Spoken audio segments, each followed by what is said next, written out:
All right, everybody, here we go. Today is Tuesday, June 23rd, 2026. My name is Rob Carter. Welcome to the future. Number one radio / podcast in America. Good morning, Isaiah. What's going on? Good morning, America. Doing Time great. Besides the fact that I just read the Pentagon seeks $80 billion from Congress for the Iran war. So was doing good until I read that. All good news. The more money we can print, the more people can be in debt, the better off we're going to be. You know, all you got to do is ask the government. The more money they print, the more in debt we get, and the more power they have. It works out perfectly. And that's what we're going to talk about today. So today on the show at 10 o'clock, Liberty Sentinel's very own Alex Newman. A fascinating interview. People are going to really enjoy what he has to say. He's on the same mindset as we are. But we'll talk about secret societies. We'll talk about the Iran war. We'll talk about religion. This guy is a genius. It's going to be a fantastic interview. Do not miss at 10 o'clock today, Alex Newman. And then at 11 o'clock, somebody who causes a lot of trouble in Missouri politics, Josh Lehman with Missouri Rhino Watch. I'm watching the back and forth. If you're paying attention to Missouri politics, there's no trust with the Republican Party. So you see a divide in the Republican Party amongst grassroots and the establishment, and or people that think like the establishment and those who think like grassroots are a little bit more revolutionary. They want trust in government, they want transparency in government, and they want some answers for what happened at the Missouri caucuses. And I don't know how many people that vote Republican understand what happened. I was in the middle of it. I was in Florida at the time that it occurred. I believe it was in 2024. And people were calling me and texting me, "You will not believe what happened. You will not believe what happened." And it's just like everything else. It happens. It gets swept under the rug. Nobody thinks about it anymore. It just goes away and we move on with life. Well, Josh is going to remind us what happened at the Missouri caucuses. A lot of people were there. A lot of people experienced it. And in real time, what I was getting was the establishment blocked a movement of the people to regain their government and to set the agenda for their government. The establishment just came in, ran a game on them, misled them, and here we are. So Josh Lehman's going to talk about that, and people will begin to understand, if you're not, submersed in Missouri politics, why there is such a divide with the grassroots and the establishment, because the grassroots aren't just a pain in your ass anymore. They're angry, they're invested, they're monitoring, and they are very lively on social media. They are not going for the banana in the tailpipe any longer, Isaiah. They are fighting back, and I think it's driving the Republican establishment crazy. And these offshoots, these grassroots organizations that are supposedly grassroots organizations that are offshoots of the mouthpiece of the money that runs the GOP in Missouri. There's a real divide there. We're going to get to the bottom of it. And again, I invite anybody in the Republican Party to come on, have the discussion. We'll get some of these people on and they can answer it. But Josh Lehman is going to give you the reasoning why there is such a divide between the grassroots and the establishment in the GOP in the state of Missouri. And then, of course, at 11:30, normally have him on at 11, but we'll have Rick Babbitt's on at 11:30. He wants to talk all things politics of the day, what he sees going on in the financial markets. Don't miss Rick Babbitt's at 11:30. Always an interesting guest. But we're going to start the show today by saying, please like and share. Please like and share. I see a lot of people moving over to our website to watch the show or listen to the show. Again, the website is therobcartershow.com. You can listen live all day. You can pull it up. You pull it up all day long. You can listen all day long. And I'm noticing that a lot of people are migrating to the robcartershow.com because it's just an easier listen. It hooks you right up into Rumble. And there's no delays. There's no nonsense. Somebody said there were commercials, Isaiah, but I think that must be on the replay, right? I don't think live we're getting interrupted by commercials. I think on the replay. And I think if you buy the $5 subscription, right, to Rumble, it gets rid of all of the commercials. So maybe that's the $5. And it can support us too. And it supports us. Does it really? Yep. So it does both? Perfect then. Yes. So $5. That's the beauty of Rumble, and why one of the things that I know we talked about, I know you got a lot of stuff going through your brain all the time, but one of the things that we talked about is how Rumble's really good at sharing with creators. And so you're getting kind of two benefits by subscribing to Rumble. One, you're not having to see commercials, but they're going to share that revenue with us to support the show too. So it works out really well. Like and share. Mrs. Carter. Is that what that cup just said? Mrs. Carter? Yeah, that's Mrs. Carter's cup that I'm drinking out of. Yeah, Mrs. Carter. She's not going to be too happy, is she? Nah, she doesn't mind. I get to drink out of her cup whenever I want. It's part of the deal with getting married. Yeah, what's mine is yours. What's mine is mine. What's yours is mine. That's what she likes to say. So we got Alex Newman at 10 o'clock. Josh Lehman at 11 with Missouri Rhino Watch, and Rick Babbitt's at 11:30. Again, let's start with the advertisers. Just get it out of the way very quickly. Show. Advertising out of the way, especially with People's Lobby Missouri. Again, People's Lobby Mo, that is the most important thing in the state of Missouri as far as I'm concerned. Our affiliation with Act for Missouri. We update you on all of the things that are going on legislatively. I don't know how else to put it, but I'll just say this. If you're a daily listener and you have not donated to PLMO, either your time, just signing up and or donations, nobody else other than Act for Missouri, and maybe if we get it all together, we get Shield Maids of Missouri, that triangle there between all of us, we are the ones that challenge the Republican Party. Outside of that, you're going to get the normal left, right. We're all Republican. All Republican initiatives are good, even if they're liberal, even if they're terrible, even if they cost you money, even if they overtax you. It doesn't matter. It's Republican, therefore it's good. You're going to get that side of the equation. Or you're going to get the Democrat side of the equation with transgender surgeries, a bigger government. You know how it works. And it's just that back and forth. It's all a waste of your time. If you're still into Democrat and Republican politics, if you think the enemy is one of the other parties, then you're mistaken. You're foolish. You're playing into their game, and you're hurting our society. I hate to say that because I was there. Isaiah, I'm sure you're there at points, but it is a one-party system because the money controls both sides of the aisle. Fact. Hang on. Let me find it for you. Here we go. Hit it. That's the fact, Jack. That's the fact, Jack. Money runs the show, and money, because of Citizens United, now rules the day. You would think that if these governments were really on the side of the people, they would take a look at Citizens United, which said corporations are people. They'd look into that and they'd go, you know what? That's really not good for our society. We should do a convention of states. We should have all the states outlaw it, overrule the Supreme Court of the United States, which is really just an extension of the surveillance state. Because you got to remember, who puts the Supreme Court members on the Supreme Court? The president. The president gets elected as well. So you end up with just a mouthpiece for the surveillance state. The Supreme Court of the United States is nothing like you think it is. It's just not. So you are trapped in this society. You can determine whether you like it or not, but it's not going in the right direction when they're constantly misleading you and stripping your civil rights away from you. So we got to get to the bottom of it. I say, if you're a Republican, why aren't you talking about Citizens United? Why aren't you going out and saying, you know what? We should have a convention of states. I can't find any person that votes that says, you know what, we need more money in politics. Just give us more money, more PAC money, more buy-offs, more lobbyists, more money in our politics. Isaiah, nobody ever says that. And they don't say that because it's effing ridiculous to say that. And we want money out of politics so good, hardworking, middle-class people have the same shot to govern as the billionaire class. Why don't we take care of that, Republican Party? Because you don't want that either, because you're getting wealthy off the lobbyists as well. But we have to talk openly if we're going to fix our society. And I hope that the Republican Party has more patriots in it than it does con artists who want to make a lot of money by being in government. I pose the questions, Isaiah. You can answer them however you like. Please like and share. Please like and share. Please, once again, like and share from either Rumble, YouTube, X, Facebook. Doesn't matter. Like and share, please, so we can beat the algorithms, Isaiah. Yeah. We beat the algorithms every single day. I'd love to read this quote from this Associated Press article that I was reading this morning about the $80 billion that Congress is seeking, just because of what you were saying there.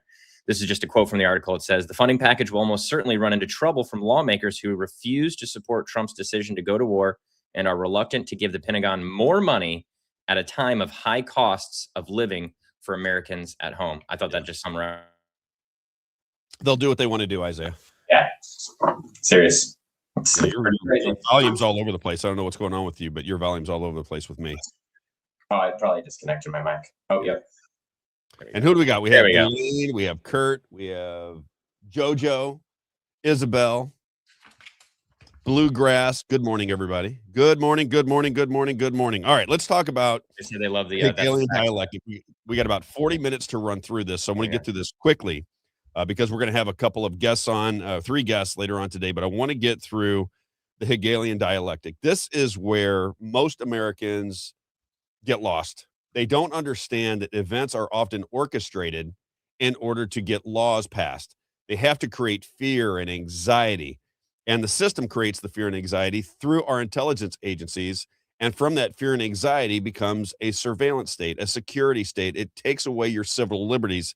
And it's happening over and over and over and over and over again. And at some point, you'd really like your society to kind of figure it out. Isaiah, that's what we're trying to do, is bring awareness to our society so people can start to see things for what they actually are, not what they want them to be, but the realities of it. Here's a reality you can count on. The Democrat and Republican scheme is nonsense. It's utter and complete and total nonsense, especially at the federal level. At the state level, we might still have a chance, but at the federal level, it is a game. As Thomas Massey said, 99% of the things that you hear in Congress are scripted in advance. Use your own common sense. When Nancy Pelosi says, as the Speaker of the House, we're going to have to pass a bill to find out what's in it, how much more evidence would you need? How much more would you need to know that they are not passing legislation? They are just rubber stamping legislation that comes from the big money, that comes out of Harvard, from what comes out of the think tanks, what comes out of the deep state. That's how our government works. The faster we get onto it and the faster we understand it, the more we can fix our society so our kids and grandkids can have a free life. Right? That's right. How am I doing so far? We just want a free life. Oh, we got to dedicate this episode to someone very special. It's episode number 47. We dedicate this to Donald John Trump, or as Real Talk Radio likes to say, the greatest president who ever lived, who does nothing wrong, who's perfect 100% of the time. And should you decide to criticize him, you are a Marxist, leftist lunatic who deals in conspiracy theory. And probably a Nazi too. And probably a Nazi. Okay. Don't question Donald Trump, because if you question Donald Trump, you have TDS. You can't question this particular president because any criticism of him would make you a Nazi. Mm-hmm. Fair enough?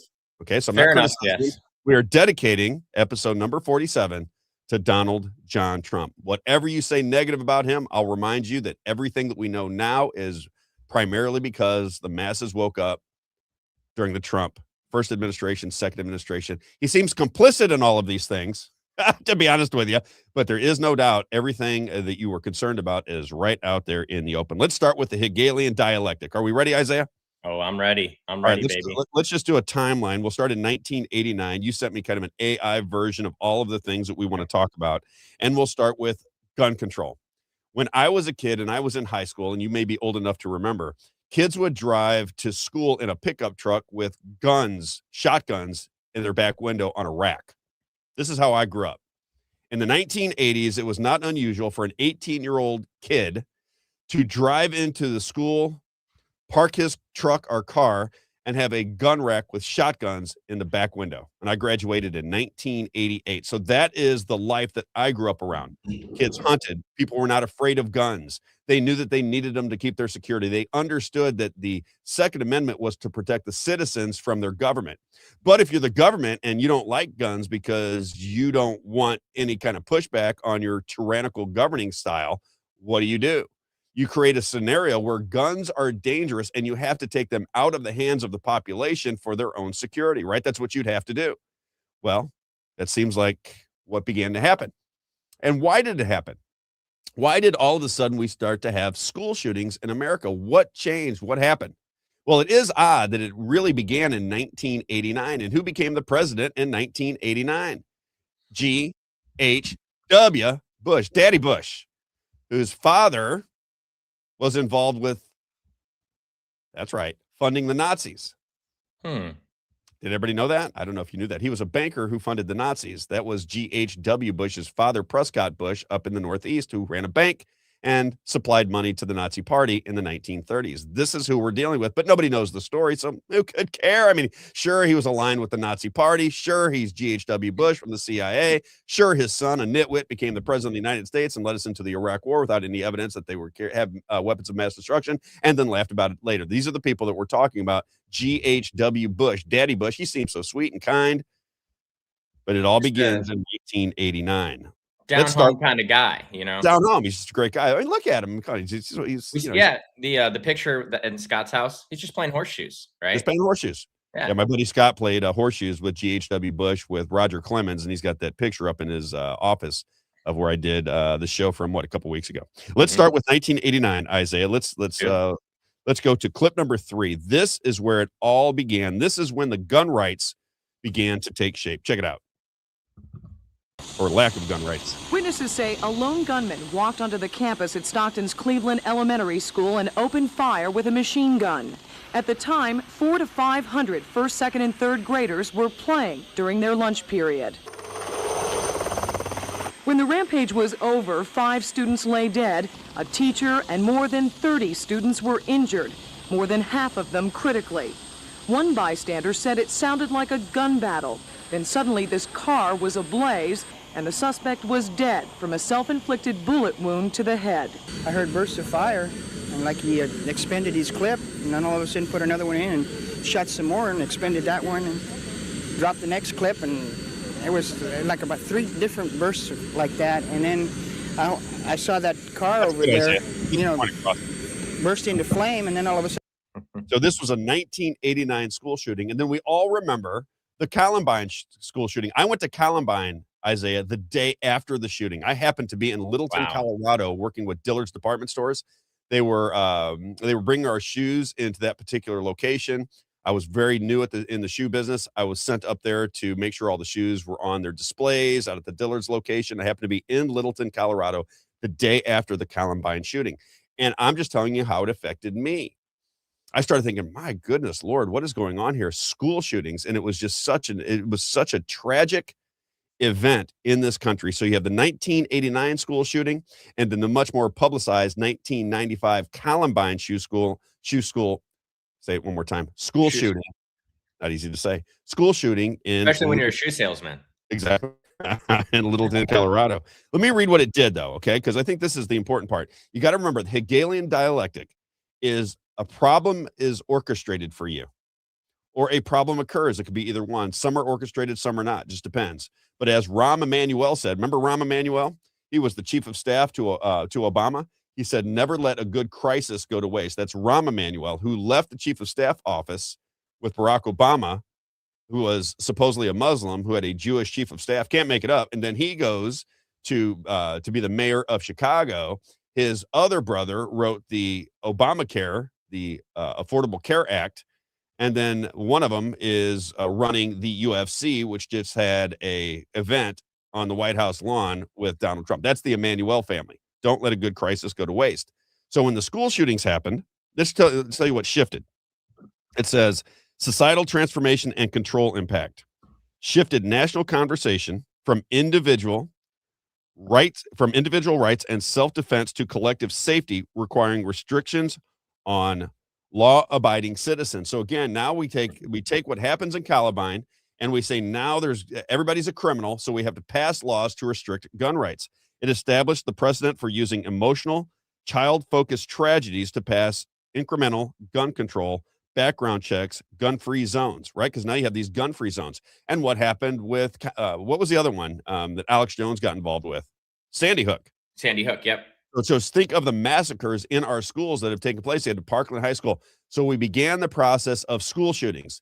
And school shootings were used as an emotional crutch to take away guns from law-abiding citizens. So again, you have less and less ability to defend yourself. It happened to me, Isaiah, when I told you the story before. Oh my gosh. I'm transferring a gun. I did exactly what the airlines told me to do. I was transferring a gun from St. Louis, Missouri to Manhattan in New York, all the way down to Florida to give it to my wife. I did everything they told me to do. They arrested me at the airport, at LaGuardia Airport in New York. And I spent a day in prison, a day in jail in the Queens jail. And it cost me $10,000. It's just theft is what it is. Cost me $10,000 to get out of it. Okay. This is the world we're living in. And nobody seems to notice. Welcome to America. Nobody seems to care. I don't understand it at all. It says establish precedent for using emotional, child-focused tragedies to pass incremental gun control, background checks, bans, gun-free zones. Media amplification created lasting cultural narratives. Guns are dangerous. We need more laws. That was the solution to the problem. Problem, reaction, solution. There you go. That is number one. Now that's gun control. Is that one? Does that give you an idea of where we're going to go for the rest of the day? Yeah. I mean, we could have gone back further too, but we were just trying to stay in modern times, right? Giving you an idea of how the whole thing works. People have to understand what's happening to them because we are in a haze.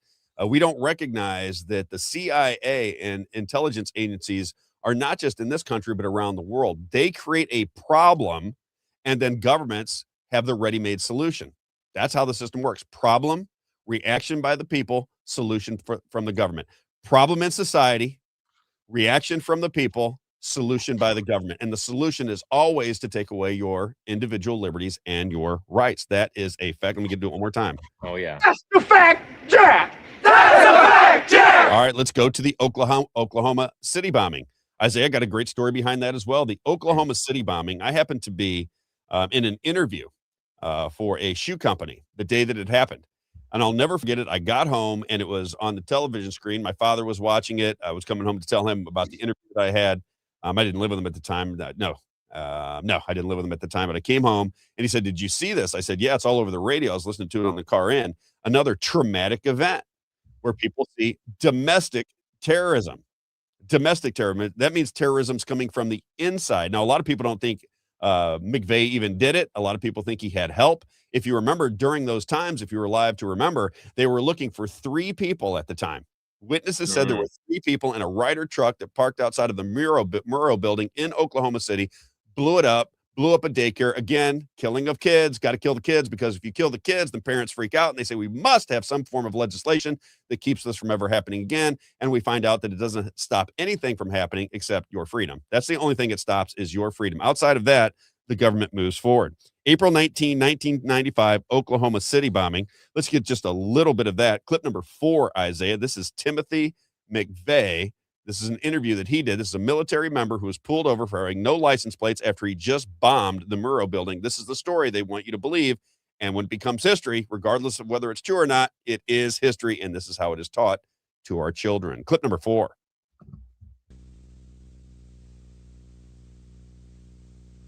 Here we go.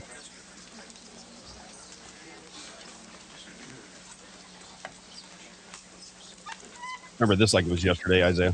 Really? Yeah. Some of those moments just stick forever. Please. Every single thing we're going to go through, and that's why I say these are traumatic events that change the course of history. Yeah. The question is, are they orchestrated or not? That's the question. Yeah. I remember, I can see in my mind vividly when I don't know if it's a Secret Service agent or something that whispered in George Bush's ear. I can see that very clearly. In the press room of the White House to give us a briefing on what he knows about the bombing. To bring you up to speed on what has happened today, just after 9 o'clock Central Time in Oklahoma City, an explosive device, which is being described by officials as a car bomb, went off in front of the federal building in downtown Oklahoma, shearing the north face off of the 9-story building. Some 500 federal workers were believed to be inside at the time that the bomb went off. So far, there are 20 people confirmed dead, 17 of those children who were housed in a daycare center on the 2nd floor of the building. There were reportedly some 40 children inside the daycare center, 20 of them reportedly still unaccounted for. The death toll is bound to go higher since some 40 federal workers, as well as those children, are left unaccounted for. About 300 people were brought into the hospital this afternoon following the explosion.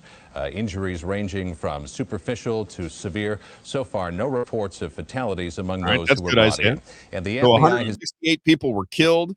1996 Anti-Terrorism and Effective Death Penalty Act, September 11, 2001 was the next one we all remember. Again, a lot of people believe that that was Muslim terrorists. They had no help from any other country. There's a lot of people that think the I country was involved in that particular instance, because boy, did they get a lot out of it.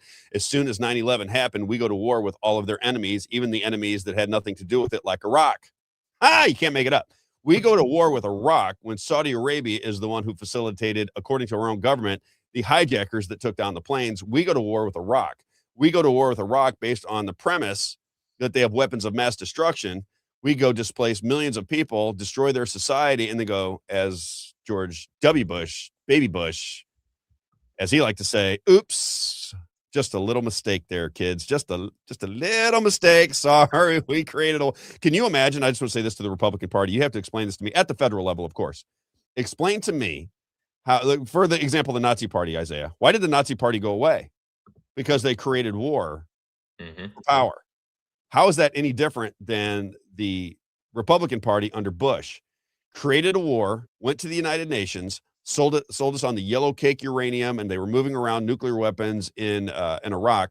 Then never found them. It came out years later and said it was just a huge mistake. They got bad intel.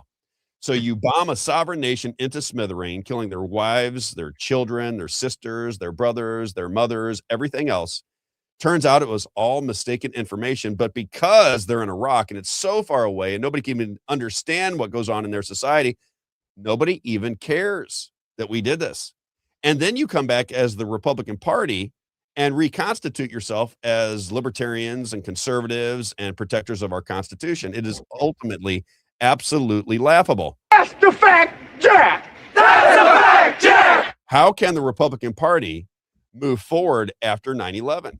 You have to ask yourself these questions.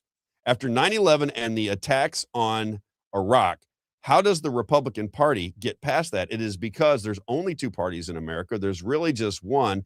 They play us against each other so that you don't recognize that our leading party, the Republican Party in the year 2000 and 2003, took us to war on a lie and get away with it. It's absolutely fascinating to watch it all go down. In my opinion, I think it's fascinating now that I understand what is happening with the Hegelian dialectic: problem, reaction, solution. So what came out of it? Dramatic, Oklahoma City bombing and 9/11. That brought us the Patriot Act. Dramatically expanded federal surveillance powers, bulk data collection, Section 215, roving wiretaps, sneak and peek warrants, lowered thresholds for intelligence gathering, created the Department of Homeland Security, and a permanent war on terror. Isn't that nice? Normalize the idea that safety requires sacrificing privacy and civil liberties. That's what they're doing with the 702 FISA warrants, right? Hey, we have to spy on you. If we don't spy on you, there's going to be a drone attack at the White House during the UFC fights. And then crazy-eyed Cash Patel comes out and says, oh, we stopped a major attack. And everybody goes, see, we need the 702 FISA warrants. And then that story goes away. And then they have the ammunition to pass 702 warrantless searches on American citizens. Works out beautifully, does it not? Public discourse shifted toward accepting government monitoring in exchange for security. This all comes out of the Oklahoma City bombing, and then right after that, the 9/11 terror attacks in Washington. I'm not in Washington. Well, it was in Washington and in New York. Yep. Okay. Then you have the subprime mortgage crisis. Does everybody remember that? I happen to remember it because it happened in 2008, 2009. And I'm just going to tell a quick story here. My father was working in Florida at the time. He was working with these two guys who understood the laws and the system. They came in, they took us out to a lovely steak at, what's the big steakhouse down there in Clayton? I can't think of it. Can't think of it. Took us down to a steakhouse in Clayton. We're all sitting around and he says, listen, we have the opportunity to buy homes. You don't need any money down. We just need your signature. We'll buy these homes. They will appreciate. We will double or triple your money. I forget what it was. All you have to do is give us your signature because we had good credit, right? I had like a 780 credit score at the time. We'll buy these homes, and if we sit on them for 6 months, we'll give you twice your investment back. I said, okay. And I said, well, what's the out? What if I change my mind? And he says, well, if you change your mind, we'll give you 50%. So if you put in 25,000, which is what they were asking for, we'll give you back 37.5. In my head, immediately I went, okay, well, I'm taking that deal. Yeah. So I buy in, I give them the $25,000 along with the 6 other people that were at the dinner. We all gave them the money to go buy these homes. My father was able to buy a home. I believe he was involved. I think he did this along with a couple other guys where they gave $25,000 and they're able to buy like $700,000 and $800,000 homes. Now, my father doesn't have the income to buy these types of homes, but this is how we got ourselves into a problem. The government wanted to sell the idea that you get a house easy. It was going to allow underprivileged people to buy homes with no money down, no credit, no anything. That created no income, no job. That's no income, no job, no anything, and you could go buy a home. All right. So what I did is I went home. I waited about 30 days. I called him up. I said, I want to take this out. And now because I'm the first one to ask for my money back, Isaiah, it works out perfect because they have to send me a check for $37.5, which I was thinking about originally. I'm like, well, this guy just gave me $12,500. Can I get an amen? Amen, baby. So they give me the $37.5. Everybody else stays in. And I think everybody else, as I understand it, lost their money. Isaiah.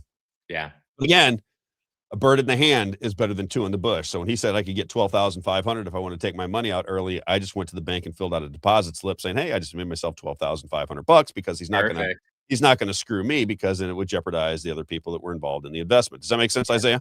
Oh yeah, exactly. Another genius move by yours truly. All right, thank you. Political genius, financial genius now.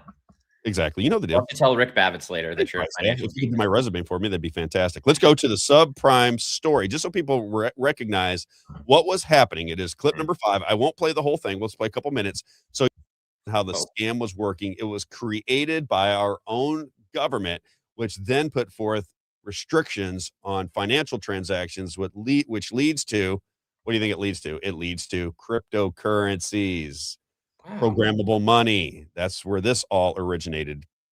All right. Clip number 5, subprime story, financial crisis of 2008. Problem, reaction, solution. The subprime primer. At the mortgage brokers.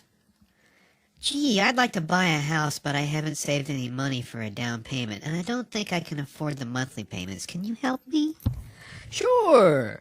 Since the value of your house will always go up, we don't need down payments anymore. And we can give you a really, really low interest rate for a few years. We'll raise it later, okay? Sure, no problem. There's one thing. My employer's a real prick, and he might not verify my employment. Would that be a problem? Nope. We can get you a special liar's loan, and you can verify your own employment and income. You guys are awesome. You're really willing to work with guys like me? Well, we don't actually lend you the money anyway. A bank will do that, so we don't really care if you repay the loan. We still get our commissions. Wow, let's get started. A few weeks later, at the bank. I'd better get rid of these crappy mortgage loans. They're starting to stink up my office. Thankfully, the really smart guys in New York will buy them and perform their financial magic. I'll call them right away. Let's see what the smart guys are doing. Phew, better get rid of these shitty mortgages before they start attracting flies.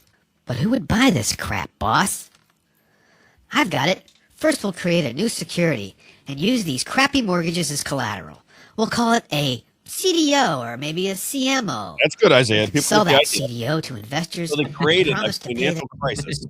They created a financial crisis, and you would have to have the intellect of a 4-year-old not to understand what that was ultimately going to mean. You're going to take mortgages that people cannot afford, bundle them up, and sell them. That was the intent. That's what they had planned to do. It's just mortgage fraud at the highest level. But there for a time, people went, oh, look how great it is. Even the poorest among us can buy a home. They create the problem. There is a reaction from society, and they create legislation to solve the problem that they created in the first place. Look at the borders. Look at all of it. It's all the same thing. So what did it do? What was the effect of the subprime mortgage scandal? It enriched too big to fail. Do we remember that? Businesses were too big to fail, so they had to be propped up by our government. So when these institutions failed, your tax money came to bail them out. I asked, does your government come to bail you out when you can't pay your bills? Like right now, when I'm getting sued by Fannie Mae. What is it, Fannie Mae? Is that the school? Yep. Right? That I don't Sally Mae, I think. Nobody's coming at Sally Mae. Nobody's coming to save me. They want to sue me and put me in court. They can't even prove that I took out the loan. All I said to them is prove that I have taken out the loan. That's all I want to know. I want to know that I've taken out this loan because you guys have already told me that I paid all of my student loans. This is COVID, remember? Sorry, you told me I already paid it off. You told me I paid everything off, and then a year later I get another bill for $25,000. They say, can you show my signature? Can you show me anything? They won't show me anything. Court rules against me. I am now getting sued by these student loan companies. And we'll see how that all plays out. But again, I don't like getting ripped off, Isaiah. I have this. I'll just, whatever happens to me, you're not going to steal my money from me, especially if you're a government entity. And therefore I get myself into trouble. But what did it do? What did the subprime mortgage scandal do? Too big to fail doctrine and unprecedented central bank intervention. Quantitative easing. This is where they get to print money because you got to remember the central bankers want you in debt. What is debt? Debt is a form of slavery. If your country wants you in slavery through debt and have you smile the whole time because you got a car or a home or something that you can't afford, but then it hangs over your head for years and years and years, aren't you in some form of slavery? That means you got to work your tail off for the system, or they're going to take it out on you, Isaiah. This is how the system works. It also brought in CBDCs, which everybody's concerned about, programmable money. This is where you have surveillance on your money, everything that you spend. You want to buy something from a buddy of yours. You don't want anybody to know. You hand them a $100 bill. No. They want that to end. And over time, this will happen. They will get rid of physical currency. It's just a matter of time. Could happen next month. Could happen next year. Could happen 10 years from now. But I promise you, the agenda is to take away physical currency and make it programmable, make it digital. That is a fact, Jack. That's the fact, Jack. That's a fact, Jack. All right, let's move to the year 2000. What happened in 2000, Isaiah? Well, we had an election. I happened to be in Boston when Al Gore conceded to George W. Bush. But what happened in 2000? 2000, if you were alive to witness it, was one of the most spectacular times in American elections ever in the history of the world. You had Al Gore, who's a club member, against George Bush, who's a club member. So you have two club members in the game, right? You have two club members, two people that are involved in the system. They know everything that's going on in the world that you don't understand. And then they are put up as the Democrat and Republican candidates for president of the United States. One was a Democrat, Al Gore. The other one was Baby Bush. He was the Republican. And then what did they do? They announced that Al Gore won the election in 2000. Then they said, wait, hang on just a minute. We might have the votes wrong down there in Florida, where Jeb Bush is the governor. The brother of Baby Bush is the governor, and we got to recount these votes because something is amiss. Don't call it yet. Al Gore didn't win. Maybe it's George Bush. Then they give it to George Bush. Then all hell breaks loose. Al Gore won't concede, and then we have what seemed like forever of a recount. And what was the recount to show you? That it takes forever. Okay, we've been counting votes by hand forever. And then in the year 2000, what they did is they said, we have to get to the bottom of this. Who won the election? We're going to count every vote by hand. And if you remember back to those days, we had the hanging chads. We just couldn't figure out what vote was for who. Some people put a dimple in it. Some people didn't put it all the way through. Was a dimple a vote? Did that show intent? The whole thing blew up. And what came out of it? Electronic voting systems. Problem, reaction, solution. So now all 50 states have electronic voting systems because you don't need to know how the votes were cast. You just need to know what the machines tell you. That's it. You just need to know what the machines tell you. If the machines tell you that Joe Blow won, then Joe Blow won. That's the end of it. Leave us alone. Right? Tabulators, machine counting, and now that is in all 50 states. Can't make it up, but that is the truth. Problem, reaction, solution. It goes on and on and on. What about the presidential campaign of 2008? This is where Barack Obama used all of the social media. This is when social media was in its infancy, right, Isaiah? So Barack Obama comes out and wins supposedly the election by using Facebook, YouTube, MySpace, Twitter, and so forth and so on. Listen to what it says. This is not from us. This is directly from AI. It says, key events, 2008 presidential campaign. Barack Obama's groundbreaking use of Facebook, YouTube, MySpace, Twitter, and my.barackobama.com for organizing and messaging. This is what it says next. The 2012 Smith-Mundt Modernization Act passed as part of the fiscal year 2013 NDAA. Isn't it interesting how it all works? Why did it pass? Okay. It says Obama's campaign demonstrated how social media could mobilize voters, raise funds, and shape narratives at scale. So once they could shape narratives at scale, the government had to control the narrative. So if you go into Iran on an unconstitutional war, or if you go into Iraq in an unconstitutional war, and you want to hear what the people of Iraq are saying, they say, no, no, no, no, no.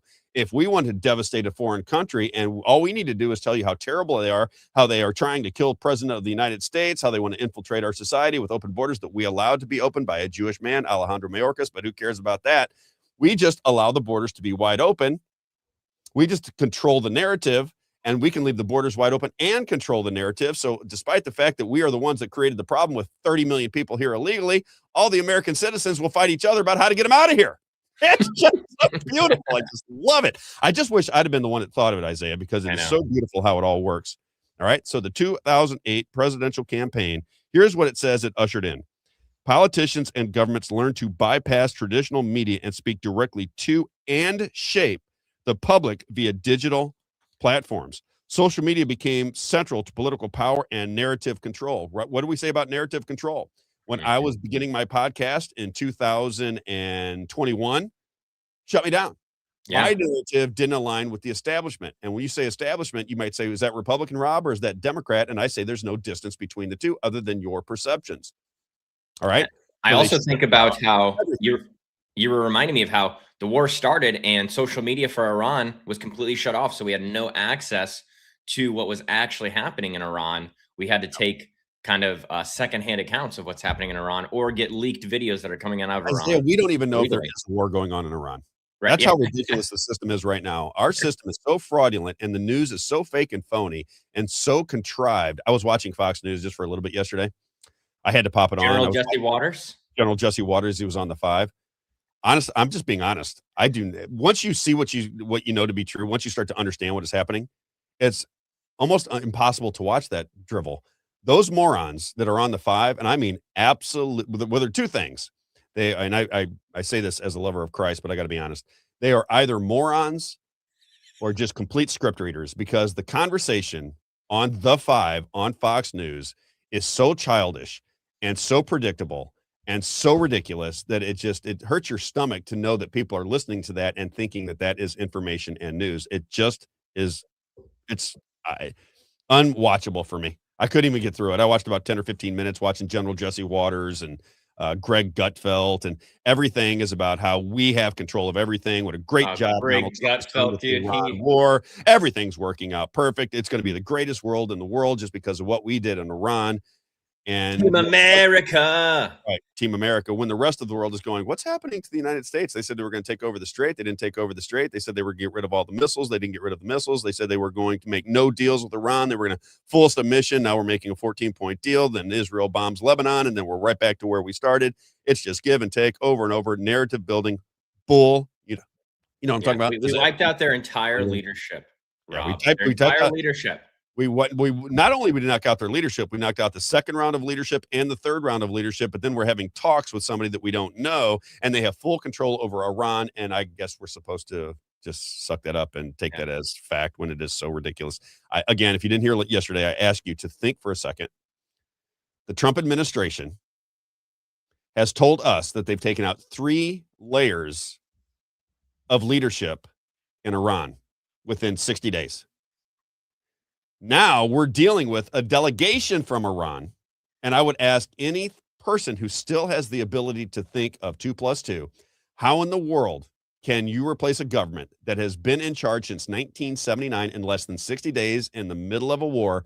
And how would the Iranian people say, yeah, those are the people that are in charge of us. Those are the ones we want. How do you think that happened? Explain the process to me so that I understand that the delegation that's going to talk to Donald Trump is the actual delegation and they actually represent Iran, or are they just CIA puppets who come in and act like they're having a conversation with the Trump administration because it's good optics, and all of a sudden it makes it look like we're dealing with somebody from Iran. But if you just use your brain for just 1 second, I ask, how is that possible? How is it possible that a historic society like Iran loses 3 layers of their government, and then within 60 days, we're talking to a delegation that represents Iran? The Central Iranian Agency. That's what I told you yesterday, right? The Central Iranian Agency. That's what it's called now. Why don't more people see it, do you think? Do you think it is the brainwashing? Do you think it is I just think, it's brainwashing, and we tend to forget history, if that makes sense. And then the younger generation doesn't want to listen to the older generation to learn that history. You know what I mean? And so I think that's a part of the problem. It's not the only problem, but it's a part of the problem. I got 2 more minutes to run through 2 more topics. So I'm going to go through this fast. Okay. The next one was Edward Snowden going out into the public and saying that the NSA was spying on people. All right. So the 2013 Edward Snowden NSA leaks revealed. Does everybody remember that? Now listen to this. So he's a whistleblower that says the NSA has the ability not only to watch everything that you're doing, but store everything that you're doing all the way back in 2013. When he goes public with that, what happens? He escapes to China. Now, he's escaping from the freest country in the world through China and now does interviews from Russia.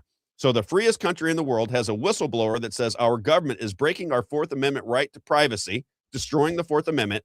That person, who is a whistleblower on the NSA, has to escape through China and into Russia to be able to tell Americans how their governments are spying on them as we are in war through Ukraine with Russia, who's protecting a whistleblower from the United States that says our own government is spying on us against the Constitution. I mean, it's just an amazing situation. And he's a traitor, Rob. He's a traitor. He's a traitor. He's an absolute traitor. So what was the societal transformation and control impact? Confirmed widespread government surveillance of citizens, eroding trust further. Social media platforms came under intense scrutiny and political pressure to police content, which is what we've been talking about, right? Once you start to whistleblow and tell people what's going on when it comes to elections, when it comes to the conversation about Israel, when you have real conversations in this country, they shut down your platforms. That's the fact, Jack. That's a fact check! It's not freedom of reach. It's freedom of speech, not freedom of reach. So they determine how many people are going to see your message. And that is, it should be illegal. The Republican Party, I'm sure, looking out for their citizens, is going to come out and go, wait a minute. A younger generation is using social media as the public square. We can't police it at that level. We can restrict explicit content. We can restrict many things, but political conversation, we cannot squash, yet they do it anyway. And then they blame it on these private entities like Google and YouTube and so forth, when everybody with a functioning brain knows that that is an offshoot of our intelligence agencies. Okay? Everybody understands that Google, InQtel, IN-Q-Tel, InQtel, look it up.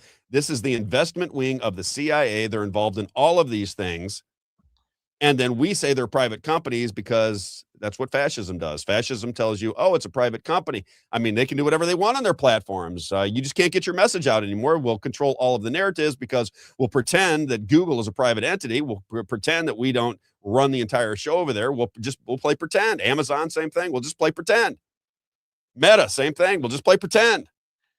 And then they get to control the narrative. So people like myself, Dr. Shiva, and many others who try to get real information out to people, well, they don't have freedom of reach anymore. And you have to work around algorithms. You got to do 50 different things to stand on your head to make sure that even a small subsection of society can actually get real independent journalism without the spin of the Democrat and Republican parties. And the last one, or two more. Cambridge Analytica. Do you understand that one, Isaiah? That's something that's right. Oh, yeah. In 2 minutes, if you can, explain Cambridge Analytica, because that was 2018. This was the scandal that said Donald Trump used analytics from social media to win the election. Yeah, so it's kind of a continuation of what was going on with Barack Obama, essentially, where President Trump used Facebook and social media. And just this is how the Facebook ads work, just so everyone understands. They collect data points on you to understand what you like, what your interests are, and things like that. And then what Cambridge Analytica did is they divided everyone into three categories: the attractors, detractors, and then those who could be influenced in the middle. And then by segregating all this data, they were able to create these audiences of the individuals who are in the middle that could be influenced. And then they focused all of their ad spend on Facebook on those individuals to influence them to become and vote for President Trump.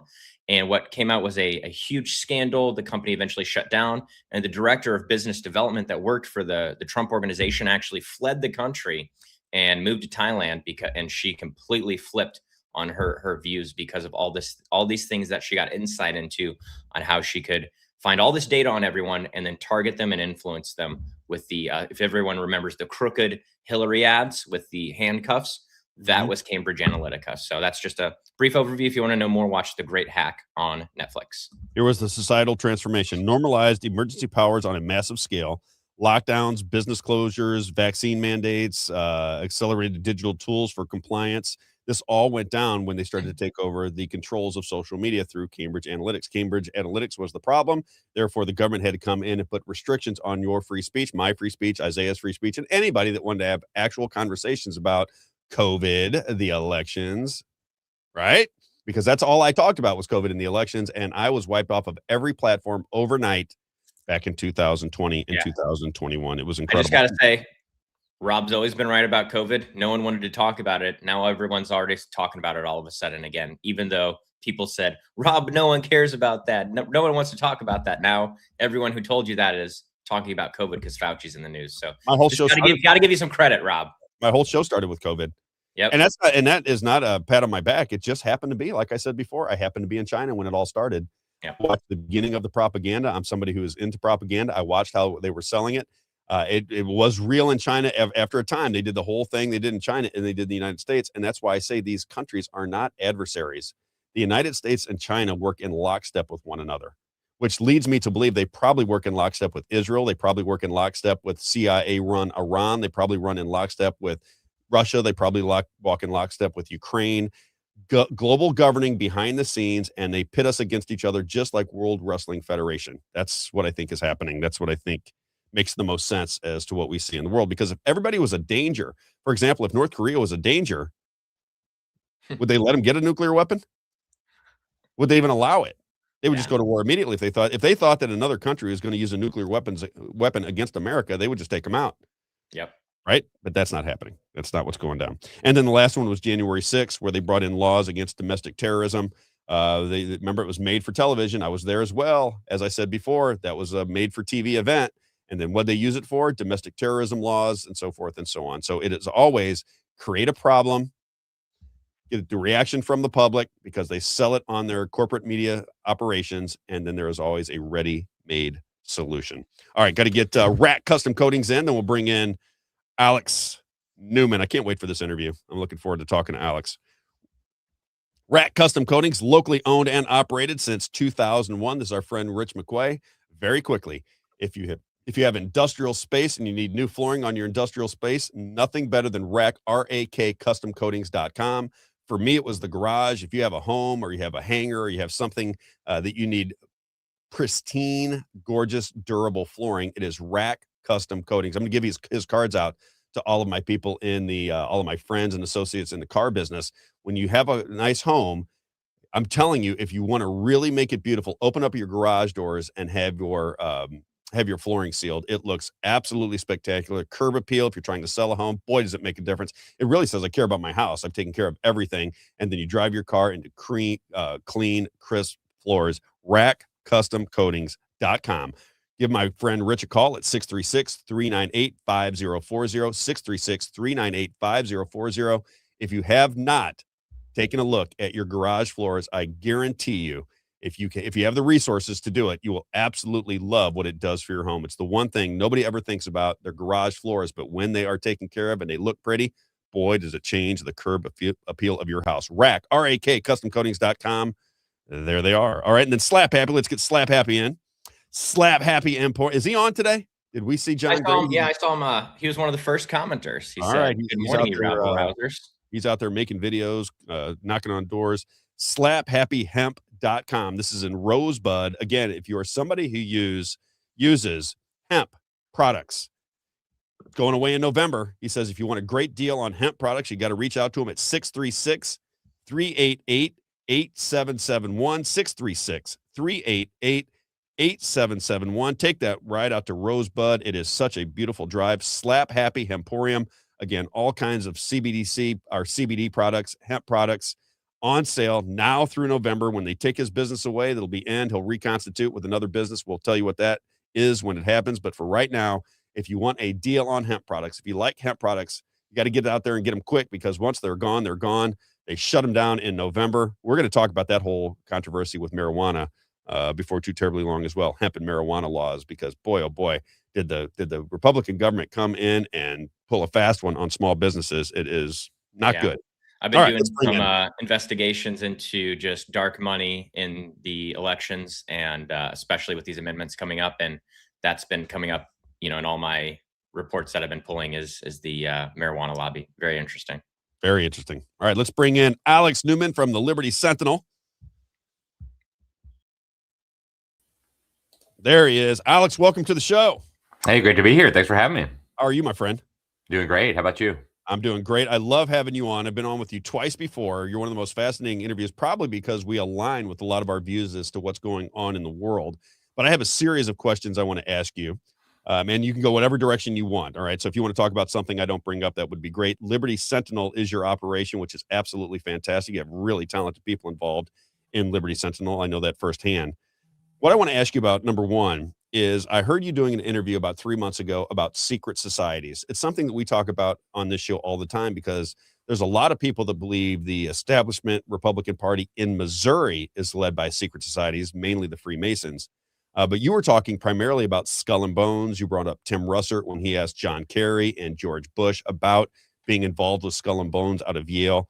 What kind of research have you done on these secret societies? And do you, at the core of it, believe that a lot of our government is controlled by people that have associations behind the scenes that the people don't quite understand? There's no question about it, Robin. Thanks for having me again. But 100% secret societies play an enormous role in every area of life. But by definition, they're secret. And so most people don't realize that. They think it's just a little fraternal organization, that there's some goofy secret handshake and that guys go there to have networking and maybe a beer and then go home. But there's a lot to this. It's not a new phenomenon. goes back thousands of years, and we've got a lot of evidence of secret societies going back thousands of years. You have, for example, the Mithraic cults during the Roman Empire. As the gospel spread and Christianity became dominant, a lot of the pagan cults that were involved in orgies and child sacrifice and things like this, they went underground and they created secret societies, and they did their best to infiltrate positions of authority. They couldn't openly do the things that they were doing before, but they continue to do them behind closed doors. There are a lot of secret societies operating in America. I think some more harmful, some less so. And of course, our country has a long history of that. Not everybody who's ever been involved in a secret society is necessarily engaged in something nefarious. If you look, for example, at a lot of our founding fathers, they were involved in Freemasonry. But even then, there was a very interesting effort to take over Freemasonry by an even more subversive, even more secret society called the Illuminati. And in fact, our first president, George Washington, acknowledged this in an incredible letter that until recently you could find on the National Archives website. So I'll give a little bit of the background of that, and then I'll kick it back to you, Rob. So there was a high-ranking Scottish Freemason by the name of John Robison who had traveled through Europe, went to Paris, went to Berlin, went to St. Petersburg in Russia, and realized that there was an effort by a secret society to infiltrate Masonry. And this was interesting because you have a secret society infiltrating a secret society. And he said their first really significant victory was the French Revolution, where they were able to overthrow the monarchy there. But he said the goal was to overthrow all the governments and all the religions of Europe and institute a brotherhood of man, basically a one world system where atomized individuals and a global collective would be the norm rather than individual, family, etc. And George Washington was given a copy of this book by John Robison. It's called Proofs of a Conspiracy Against All the Governments and Religions of Europe. And he wrote back to his friend, who was a minister, who gave him this and said, hey, you're absolutely right. It's not my intention to doubt that the doctrines of Jacobinism, the Illuminati, are active in the United States. In fact, nobody is more sure of this than me. So, again, by definition, secret societies are secret, so it's very hard to track and trace everything, but they have played an incredibly significant role in human history, and they continue to play a major role today. That leads me to just a simple question for you. Do you think oligarchy or the system of oligarchs kind of run what goes on in the world? Do you think that the United States is still a constitutional republic? I have been arguing for quite some time that the erosion of civil liberties in this country is so disturbing, and the masses don't really see it. People that listen to this show and pay attention to Liberty Sentinel do begin to see it. But do you really think that this is a constitutional republic anymore? Does it feel that way to you with the way they pass legislation and the way they take your civil liberties away? Or is this really just a corporate-run government on the global level, run by oligarchs behind the scenes that print the money? I know that's a long-winded question, but how do you see that? That's kind of how I'm beginning to recognize the world is organized. Yeah, it absolutely is. Now, there is a mask, so it looks like there's a constitutional republic, but as soon as you pull back the curtain, as soon as you drop the mask, what you have is, in fact, an oligarchy. Even what's supposed to be our constitutional republic no longer resembles the actual Constitution, right? We had 3 branches of government. Laws were supposed to be passed by Congress and enforced by the president. And then the judicial branch was supposed to get involved when there was a controversy over the laws to determine who was right and who was wrong, and how those laws ought to be applied. Well, today we have the overwhelming majority of the quote unquote laws that govern us not coming out of the Congress, but coming out of the executive branch. We've got hundreds of thousands of regulations with criminal penalties attached that can land you in federal prison. Most of these don't even have mens rea protections attached, meaning that you don't even have to have a guilty state of mind to be convicted of violating one of these regulations that were not written by Congress. And then, of course, the judicial branch has usurped also the legislative role, where the courts impose whatever crazy thing the oligarchy wants, whether that be abortion in Roe versus Wade, whether that be so-called homosexual marriage in 2015 with Overthrow. They just decide what they think ought to be, and they impose it on us using the courts. So we have this exactly backwards, right? Congress was never intended to just be a rubber stamp. Congress was intended to be the lawmaking body. And they had a very small list of areas in which they could legislate. They could operate a post office. They could help protect intellectual property. They could maintain a navy. Very, very limited number of things that they were supposed to be involved in. Today, we have completely lost sight of that. And we just say, well, they can do whatever they want if it's not specifically prohibited in the Constitution, which is exactly backwards. So, we still have the outer trappings of a constitutional republic, really a facade of a constitutional republic. But behind that, there's no doubt anybody who's been paying attention. In fact, I just wrote a book about this, Deep State 2.0, about the oligarchy that runs things behind the scenes, behind the facade of a constitutional republic. So we still thankfully have the Constitution as, on paper at least, the supreme law of the land. So we could still get back to that if Americans would read it, if we could understand it, if we could enforce it. But as of right now, we are absolutely not ruled by we the people under God with a constitutional republic. We are ruled by an oligarchy that hates the things that were enshrined in our founding political documents. That's exactly how I see it. That's exactly. See, I like that because I think you're a brilliant guy. So when I hear you say that, this is just, this is 6 years of morning, noon, and night study about what's going on in government. Taking what I used to be, Alex, which was a fan of Fox News. I used to listen to Fox News and think that that was news. And then as I started to learn and get a little bit more wise about how the propaganda, I always thought I was a propaganda expert, and then I didn't realize it was happening to me, which leads me to my next question about the media. I got wind of the Smith-Mundt Modernization Act when it was going down. Fox News did a couple reports, and I was watching it daily. So it was a very small blip for a couple of days talking about the Smith-Mundt Modernization Act. I look at that and say, well, why would they pass that if they were using propaganda to sell Americans on certain things all the way back to gun control and everything else that would strip your civil liberties? Why did they need to reverse the Smith-Mundt Act and allow for domestic propaganda in this country? I think when I was hearing that first in 2012, 2013, I could never have guessed what was going to happen with COVID. And I think maybe that's it, maybe the elections. Have you paid much attention to the Smith-Mundt Modernization Act and how society has changed since the government, it opened a crack so that our government could organize propaganda aimed at American citizens? Have you paid attention to that much? I have, yeah. And I mean, what that did was just provide a fig leaf of legality to the propaganda operations, because they've been doing that for generations. If you go back, we've got the declassified documents. The CIA's Operation Mockingbird. They had hundreds of fake journalists on their payroll at the Washington Compass. I mean, they had Henry Luce, the founder of Life magazine and Time magazine, on the CIA payroll, pumping out propaganda to the American people. They've been involved in Hollywood for generations, trying to create narratives and films to promote the propagandistic party line that the intelligence community, that the military industrial complex wanted Americans to consume. And so these legislative changes that you're talking about, they provided a fig leaf of legal cover. But the reality is the U.S. government has been propagandizing the American people. I would go a step further. They've been running psychological operations on the American people, what they call psyops on the American people, for decades. And we have the evidence of that. It's not even in question. Anybody who tells you that that's not true either is just ignorant and hasn't read the documents, or they're lying to you, which the government tends to do. So, what is the when you think through it? Because I know you have to think about solutions. You seem like the kind of guy that recognizes a problem and would go to solutions. My biggest problem that I have with my show and with talking to friends, family, people that are caught up in the left versus right paradigm is no matter how much you can explain it to them in person, you can show them, you can say, wait a minute, give me an hour and let me kind of walk you through what's going on in the country.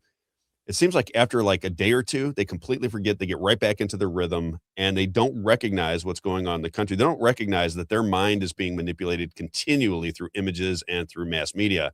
What do you do to save your society from basically zombies walking all around America, believing an orchestrated narrative that was put forth by the oligarchy system?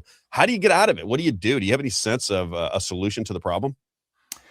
Well, I think there's a whole bunch of different things that are critical. And I think it really begins with us as individuals. We have to want to be informed, and we have to take the steps and make the hard effort of becoming informed. And yes, that means reading. Yes, that means learning. I believe it also means praying. It means leaning into our faith. It means reading the Bible. But it also means dealing with our own households first. There's a lot of people that want to fix the country. There's a lot of people that want to fix the state. There's a lot of people that want to fix their city, and yet their own home is falling apart all around them, right? Their families are falling apart. Their children are being indoctrinated for 5 days a week with absolute garbage in the government school system. So I think we really begin in our own homes. I always tell people, if you have children, the first and most important thing that you can do is pull them out of the government school system. Get them in a good Christian school. Get them in a good homeschooling program. My wife and I, we have 6 children. We use something called Classical Conversations. It's such a joy. But I do believe the government school system is the primary mechanism for dumbing down and indoctrinating the population to submit to this kind of tyranny and even to beg for it, right? It's beyond just submitting now. It's you have a big part of the population, as we saw during COVID. Please oppress me. Please take away my rights. He's not wearing his mask. Government, please come and force him to get his vaccine. So this has been conditioned into us over generations. And as long as we continue to allow our children to be indoctrinated and dumbed down and sexualized for 12 to 15 years at a cost of, $100,000 a year in some cases, 25,000, 1,000 per year, depending on what state you're in, 250,000 on average by the time these kids are out of government school, we don't stand a chance, right? So we've got to deal with the indoctrination of our children first and foremost. And then once we have a more educated population, we can start electing better people. But I do think we need the churches to be involved. We need families to be stronger. We need children to get real educations. And we do have to be involved in the party apparatus. If good, decent, honorable people will not become involved in the political process, that's going to leave the way wide open for evil people, which is where we are right now, unfortunately. And we've been there for generations in this country. So if we want to turn that around, we're going to have to do the hard work. We're going to have to get involved. And again, it begins with us as individuals and in our own homes. And evil people, what do they always want? Evil people want power. Yes. Next question I have for you, because I agree with everything so far. We're on this exact same page, which gives me great hope for my thinking. What about elections? I've been paying attention to elections. It goes back all the way to 2000. So I started paying attention to elections. I sensed that, I started thinking about all the ways that you could rig elections if you wanted to. And then with Donald Trump in the 2020 election, as I paid attention to all the testimony before the state legislatures, it dawned on me that, at least from my perspective when I watched it, that it was intentional manipulation of the outcome of elections. I thought it might be just at the presidential election. Then I started getting on the radio. I was talking to people in the election system. And it certainly appears to me that our system is geared for manipulation. It is geared for fraud. And whether it be the Democrat Party or the Republican Party, at least in the state of Missouri, nobody wants to touch it or do anything about it. And I always say, can you imagine a scenario where Barack Obama in Ohio said that he thought he might be able to win in Ohio because Democrats had control of the machines? That was his language. And then you have Donald Trump trot out Rudy Giuliani and Jenna Ellis all over the swing states in the year 2000, saying that it was electronic voting systems that were in part responsible for stealing the elections from Donald Trump. So you have both party leaderships telling you that electronic voting systems are the problem. You have Sarah Huckabee down in Arkansas when they tried to do hand counting paper ballots in one of her counties. She threw the book at them. It seems to me that electronic voting systems are a problem that neither side wants to touch. And the only reason I can deduct that they don't want to touch it is because they're in collaboration with each other and they want to control who's going to be in power so they can control the money. Do you see it that way? And if it is a rigged election system and nobody seems to care, how do you get out of that box? That's another one I'd love an answer to. Yeah, it is absolutely a rigged system. It's been a rigged system for a very long time. And absolutely both parties are benefiting from this. And even the ones who are decent and who somehow managed to slip through, they don't want to acknowledge this because, hey, I won my election, and I didn't cheat. So, can it really be that bad? The reality is, yes, it is really that bad. The machines are a big part of the problem. The incredibly corrupt voter rolls are part of the problem. They've got illegal immigrants signed up. They've got 25 people in a parking lot or in a porta potty. This is all by design.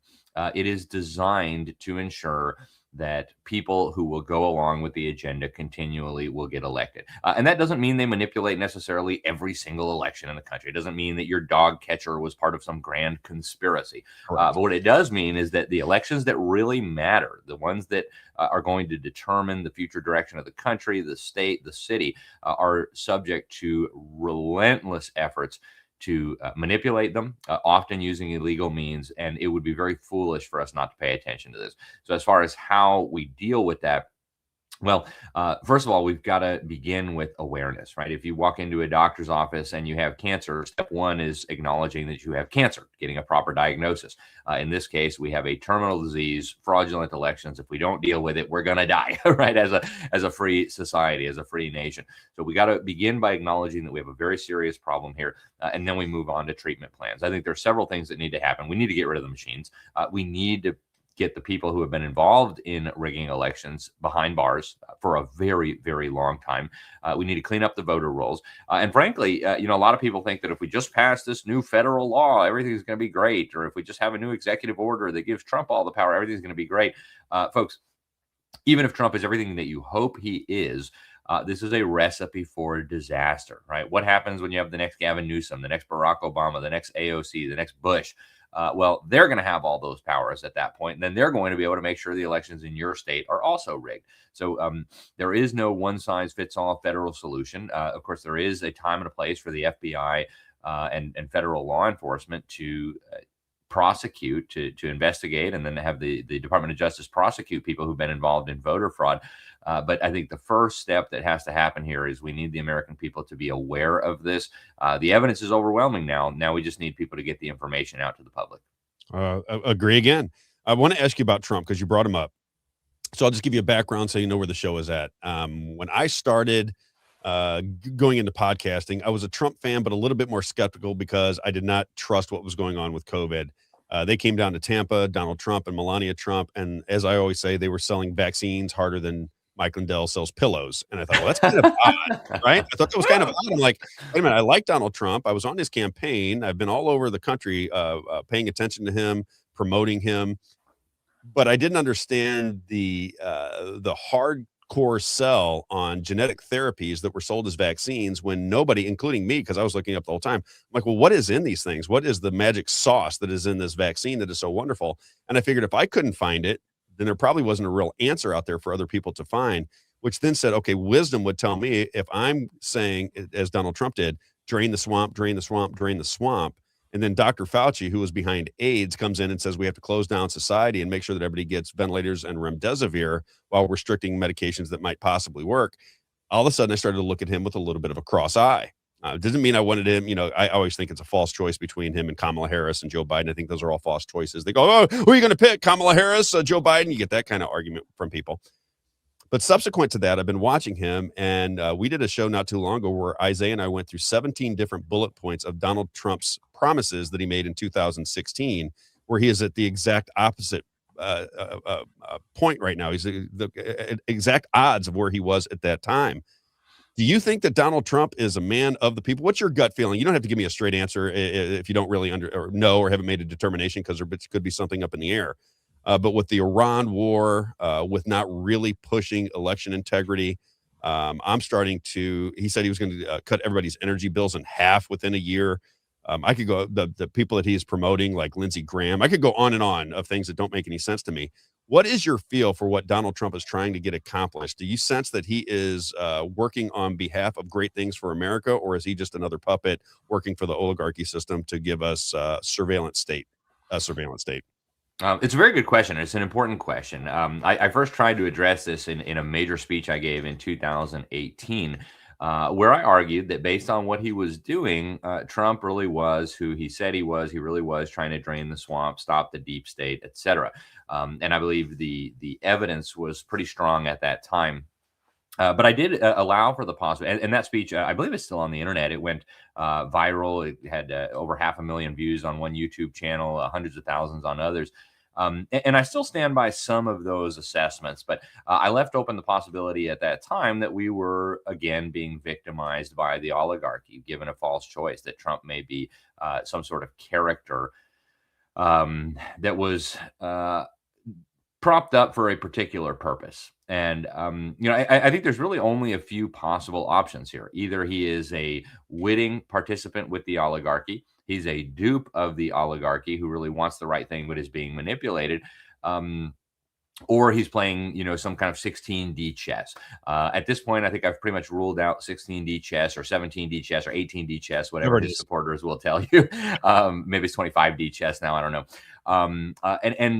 Knowing quite a few of the people he's appointed to his cabinet, knowing quite a few of the people who are around him, I don't believe he is consciously and deliberately working for the evildoers. So if I had to give an assessment, I'd say he has been, because of some of his own, character issues, hubris and arrogance, he has been easy to manipulate by evildoers. And I think that would explain a lot of what we saw during COVID, and I think it would explain a lot of what we saw during the Iran war.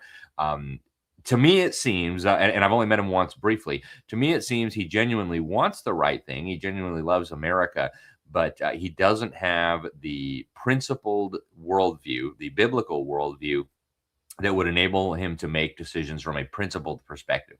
So, well, this is popular. Okay, well, let's say that. Well, this seems like it would be a good idea. Well, let's do that. But I really don't know. I have a lot of friends who believe that he is a character who has been basically propped up by the oligarchy for nefarious purposes, like destroying what's left of American prestige, forever discrediting conservatism and Christian conservatism and America First ideas. And I hate to say it, but I cannot absolutely rule out that possibility. So I hope that's not the case, but we have to, I think, at least consider that might be possible. Alex Newman, you and I see it exactly the same. Again, this is what we talk about on the show all the time. I said, I don't want to throw off all of my Donald Trump supporters because that's what started the show for me, where Donald Trump support.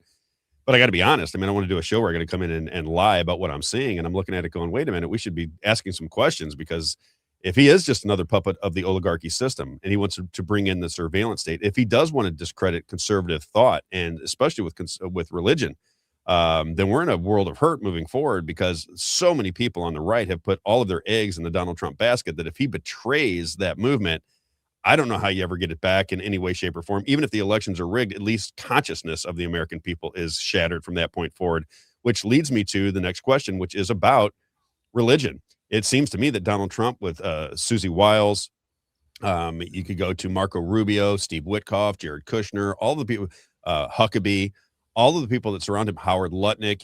He's surrounded, Paula White. He is surrounded by Christian Zionists, which is a philosophy that I don't believe in, and yet it seems to have all of the power in this country. And we're moving toward almost a connection, a legal connection to the state of Israel, as they are bombing a 40% Christian nation in Lebanon at a time when we're at a war with Iran, which is more of an enemy of Israel than it is of the United States. Do you have a sense of what this war is all about? Do you believe any of the information that comes out? The war is on, the war is off, the straits are open, they're closed. We've destroyed their missiles. Now we haven't destroyed their missiles. We've gotten rid of the nuclear facilities, but we didn't obliterate it all. I mean, there's so many different stories out. I always say to my audience, if you want to love Donald Trump, you can find something to love. If you want to hate him, you can find something to hate him. They've given you so many different options that there is no more truth anymore. It's just your perspective. But the Zionism thing has me concerned, because now we're talking about religious fanaticism, and at least from my perspective, and I'm very nervous about it, because if you are a religious fanatic and you are a Christian Zionist, you're going to side with that position regardless of what Israel gets this country into. What is your take on the entire scenario? What do you think about the Iran war? What do you think about Christian Zionism? Just what's your overall view? Yeah, well, there's a lot of questions there. And I think when we talk about Zionism, we need to break that down into smaller bits, because a lot of people mean different things when they talk about Zionism. There are some people, when they say Zionism, they just mean the Jews ought to be able to have their own homeland in the historic area where the Hebrews used to live, the descendants of Abraham. Then there are others who think that, greater Israel means that we've got to expand the territory of this state. We've got to bring the U.S. military to bear on all that. There are religious Zionists, and then there are completely secular atheistic Zionists. So there's a lot of different factions that fall under that label. And at this point, Donald Trump seems to be very unpopular with the Zionist movement. His recent comments on Benjamin Netanyahu, J.D. Vance's recent comments on the Israeli cabinet have absolutely infuriated the Zionist movement in a way that we haven't seen even under some of the Democrat politicians that took a little bit more of a skeptical view toward the state of Israel and the actions of Benjamin Netanyahu. So I'll start by saying I think the Israelis, just like we in America, are dealing with very similar problems. They've got leaders who pretend to represent them, who pretend to speak for them, but are actually sticking a knife in their back. And when I saw Benjamin Netanyahu mandate this clot shot for everybody in Israel, I thought, okay, it's pretty easy to see where you are, right? I don't trust the guy as far as I could throw him. But then there were some very hardcore, ardent Zionists. I was in Israel some years ago, and I interviewed the deputy speaker of the Knesset, who said, we don't want American money anymore. We're tired of America telling us what to do. We can defend ourselves. I thought, well, that's interesting.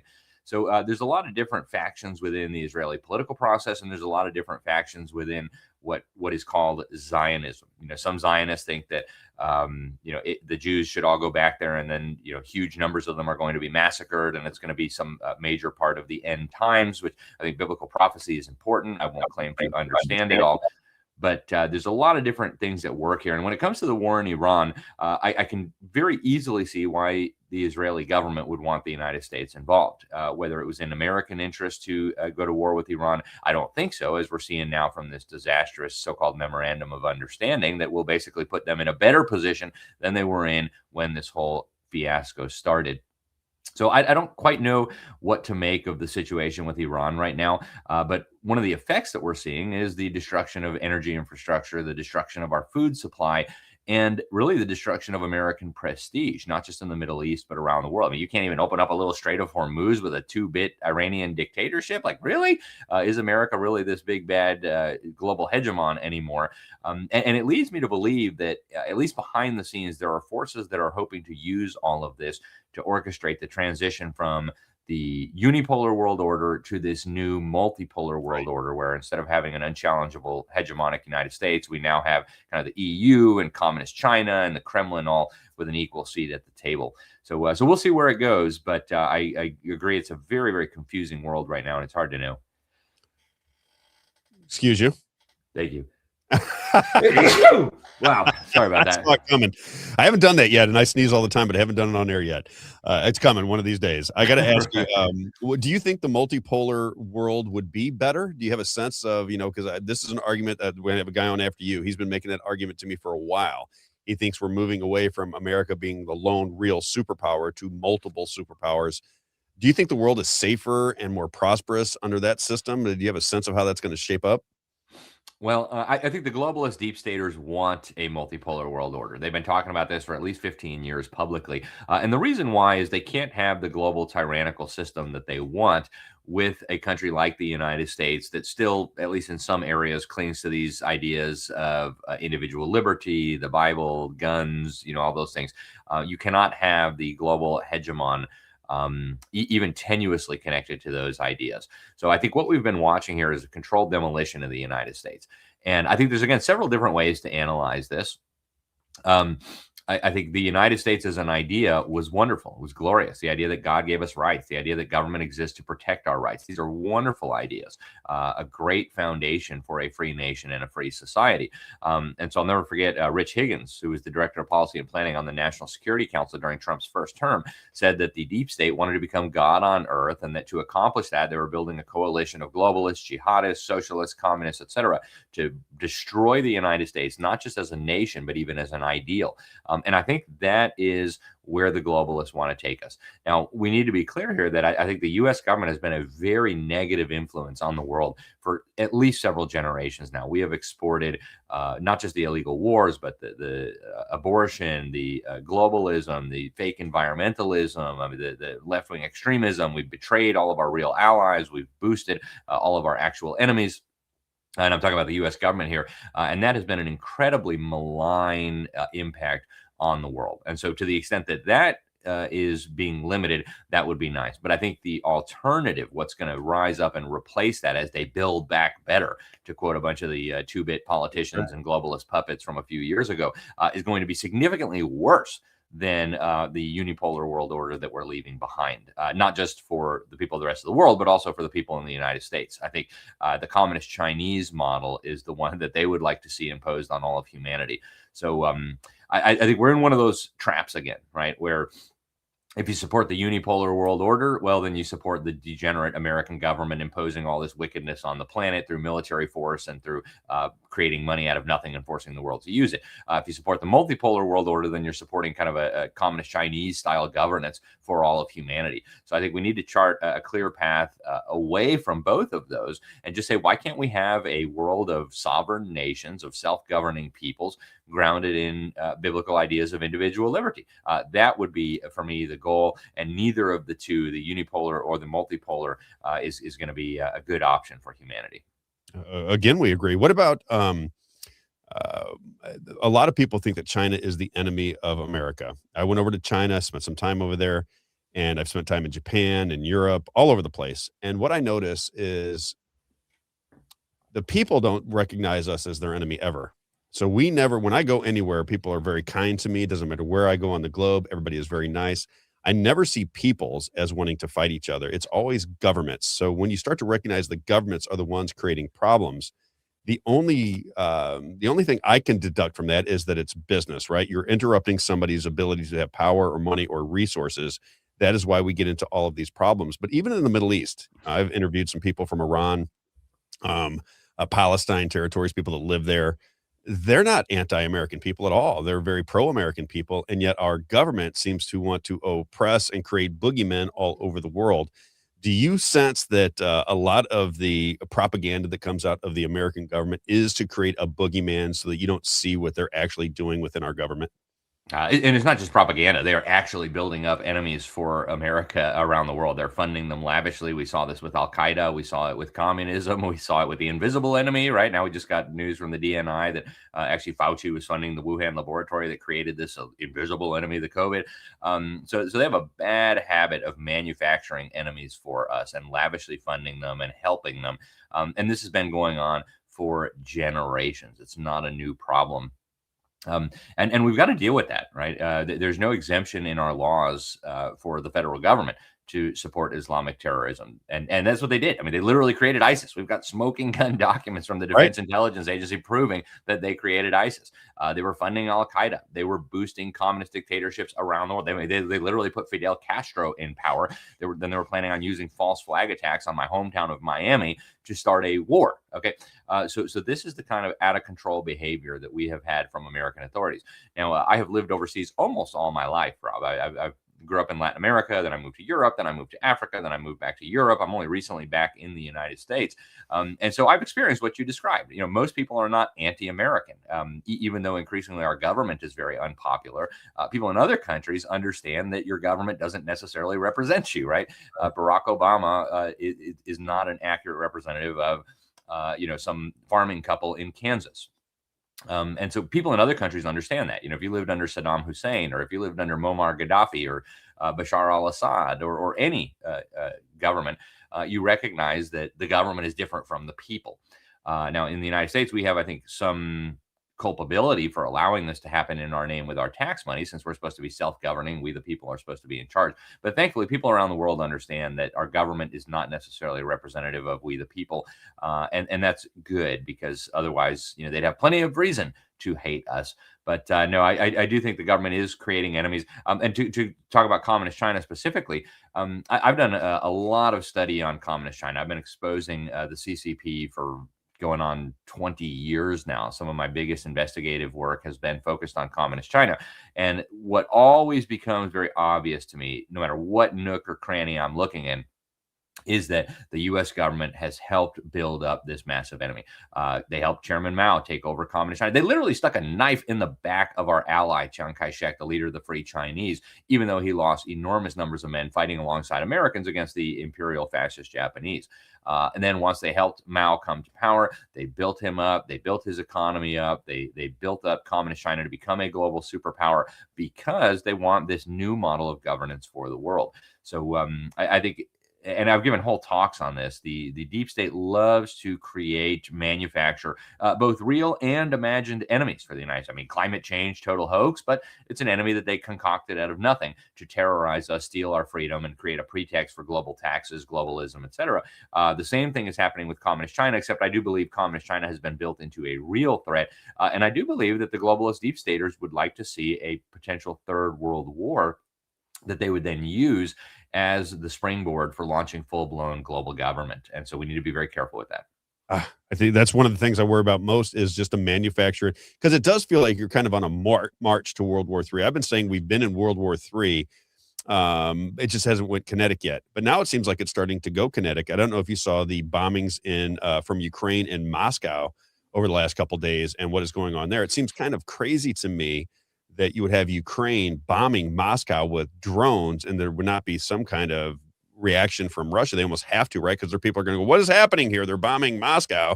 We have to react to that. And it just feels like you're on this, any day something crazy could happen that would lead all of our nations at war with one another. I almost feel like it's almost a matter of time, or at least they're trying to sell it as though it's a matter of time. Do you see it on those terms? Absolutely. There's no doubt about it. And, the Russians have threatened repeatedly to nuke us just over the last few years. And unfortunately, the fake media in America has not really discussed this much. And I think there's a reason for that. But they understand, these evildoers, these deep state globalists understand that war is a very valuable tool in their arsenal to advance the cause of globalism. And that's not my opinion. That they have actually put down on paper. First, we can just look at the facts, right? World War I gave birth to the League of Nations, which was supposed to be the global government, gave birth to things like the Bank for International Settlements. World War II gave birth to the United Nations, the International Monetary Fund, the World Bank. I mean, all the institutions of global governance that you can think of, the World Homicide Organization, Health Organization, the UNESCO, right, the UN's Education Agency. All of these organizations of global governance were created in the aftermath of major wars. And Lincoln Bloomfield, Council on Foreign Relations member, deep state operative from the intelligence community, was commissioned by the U.S. State Department back in 1962 to create a report on how we move toward global governance. The report was actually called A World Effectively Controlled by the United Nations. And he concluded that the fastest way to get from the Westphalian system of sovereign nation states to a global system of government under the United Nations was war and the threat of war. So they absolutely, I think, intend to use both war and the threat of war as a pretext. And to your point, I think it could start at any moment, whether it starts in Iran, whether it starts with Iran and Israel, whether it starts with Ukraine, Russia, whether it starts with China, Taiwan, whether it starts with India, Pakistan, whether it starts with, in Latin America. I don't think it really matters to them as long as we get a major global conflagration that kills millions of people, that has desperate people saying, please, whatever it takes, just make this stop, right? I just want to be able to go to the grocery store and feed my children and live normally, right? So I think there's a very big risk that we're moving in that direction, and we need to be careful. I got to ask you a question that's probably off the menu just a little bit for you, but I want to get your opinion on it if you have one. The Charlie Kirk story. I was a big Charlie Kirk. Well, I listened to him because he was on the radio station right after me. My son was a huge fan. I think Charlie Kirk had a lot to do with my son's transformation from a boy to a man. He started seeing the world through a biblical lens, started asking questions, tried to clean up his act. And I'm talking about, 25-year-old at the time. And he became very enamored with Charlie Kirk. And then when the assassination happened, it was so... it was devastating to a lot of people, especially the what we watched on social media when that was everywhere for that first hour. That was everywhere and you couldn't miss it. And then the stories came out afterwards, and I'm very skeptical of the FBI. I'm very skeptical of our government just in general. So the story that came out doesn't make a lot of sense to me. Yet I don't want to point fingers at Erica Kirk. I mean, there's too many unknowns for you to get really to point your finger at people. But the story doesn't make a lot of sense. Do you believe in that story? Do you have an opinion on that story? Because it appears to me like Turning Point USA had an enormous effect on young Christian men. Men were starting to look to Charlie Kirk when he was very pro-Israel. Then he starts to move a little bit away from Israel and say, wait a minute, was October 7th? Was that a planned and orchestrated attack? Was it a false flag? That's when it seemed like he started to get himself into danger. So you have a lot of people that just don't like what Israel is doing. I'm not saying they're anti-Semitic, but they don't like what Israel is doing, crafting a narrative that this probably had something to do with billionaire Jewish interest and Israel. Turning Point USA does turn on a dime from what Charlie Kirk was talking about. Now they're right back in bed with Israel with everything that they do. Do you sense that there's more to that story, or do you take the official narrative and say that's probably what happened? There was probably a transgender angle to this whole situation. What is your just as a witness to history, how do you see it? Well, I'll start by saying I knew Charlie Kirk. I worked with Charlie Kirk. I was a keynote speaker at several of his events. He came on my show. So he was a wonderful, wonderful American. He was a wonderful man of God. I believe he was a martyr. And you're right. He found a way to get millions of young people out of their indoctrination programming that they received in government school and in the fake entertainment, and bring them to their senses. And that was a mortal threat to the forces of evil that need to emasculate young American men, that need to get them focused on their video games and angry and resentful. And so he was a major, major threat to the agenda to destroy our country, to destroy our families, to destroy our churches, and ultimately to enslave humanity. And so I don't believe the official story for a moment. I hunt with a 30-06 rifle. I know what a 30-06 round will do to something. And that's not what hit Charlie Kirk in the neck. I'm sorry. I don't care what anybody says. You can call me names. He did not get hit in the neck by a 30-06 round.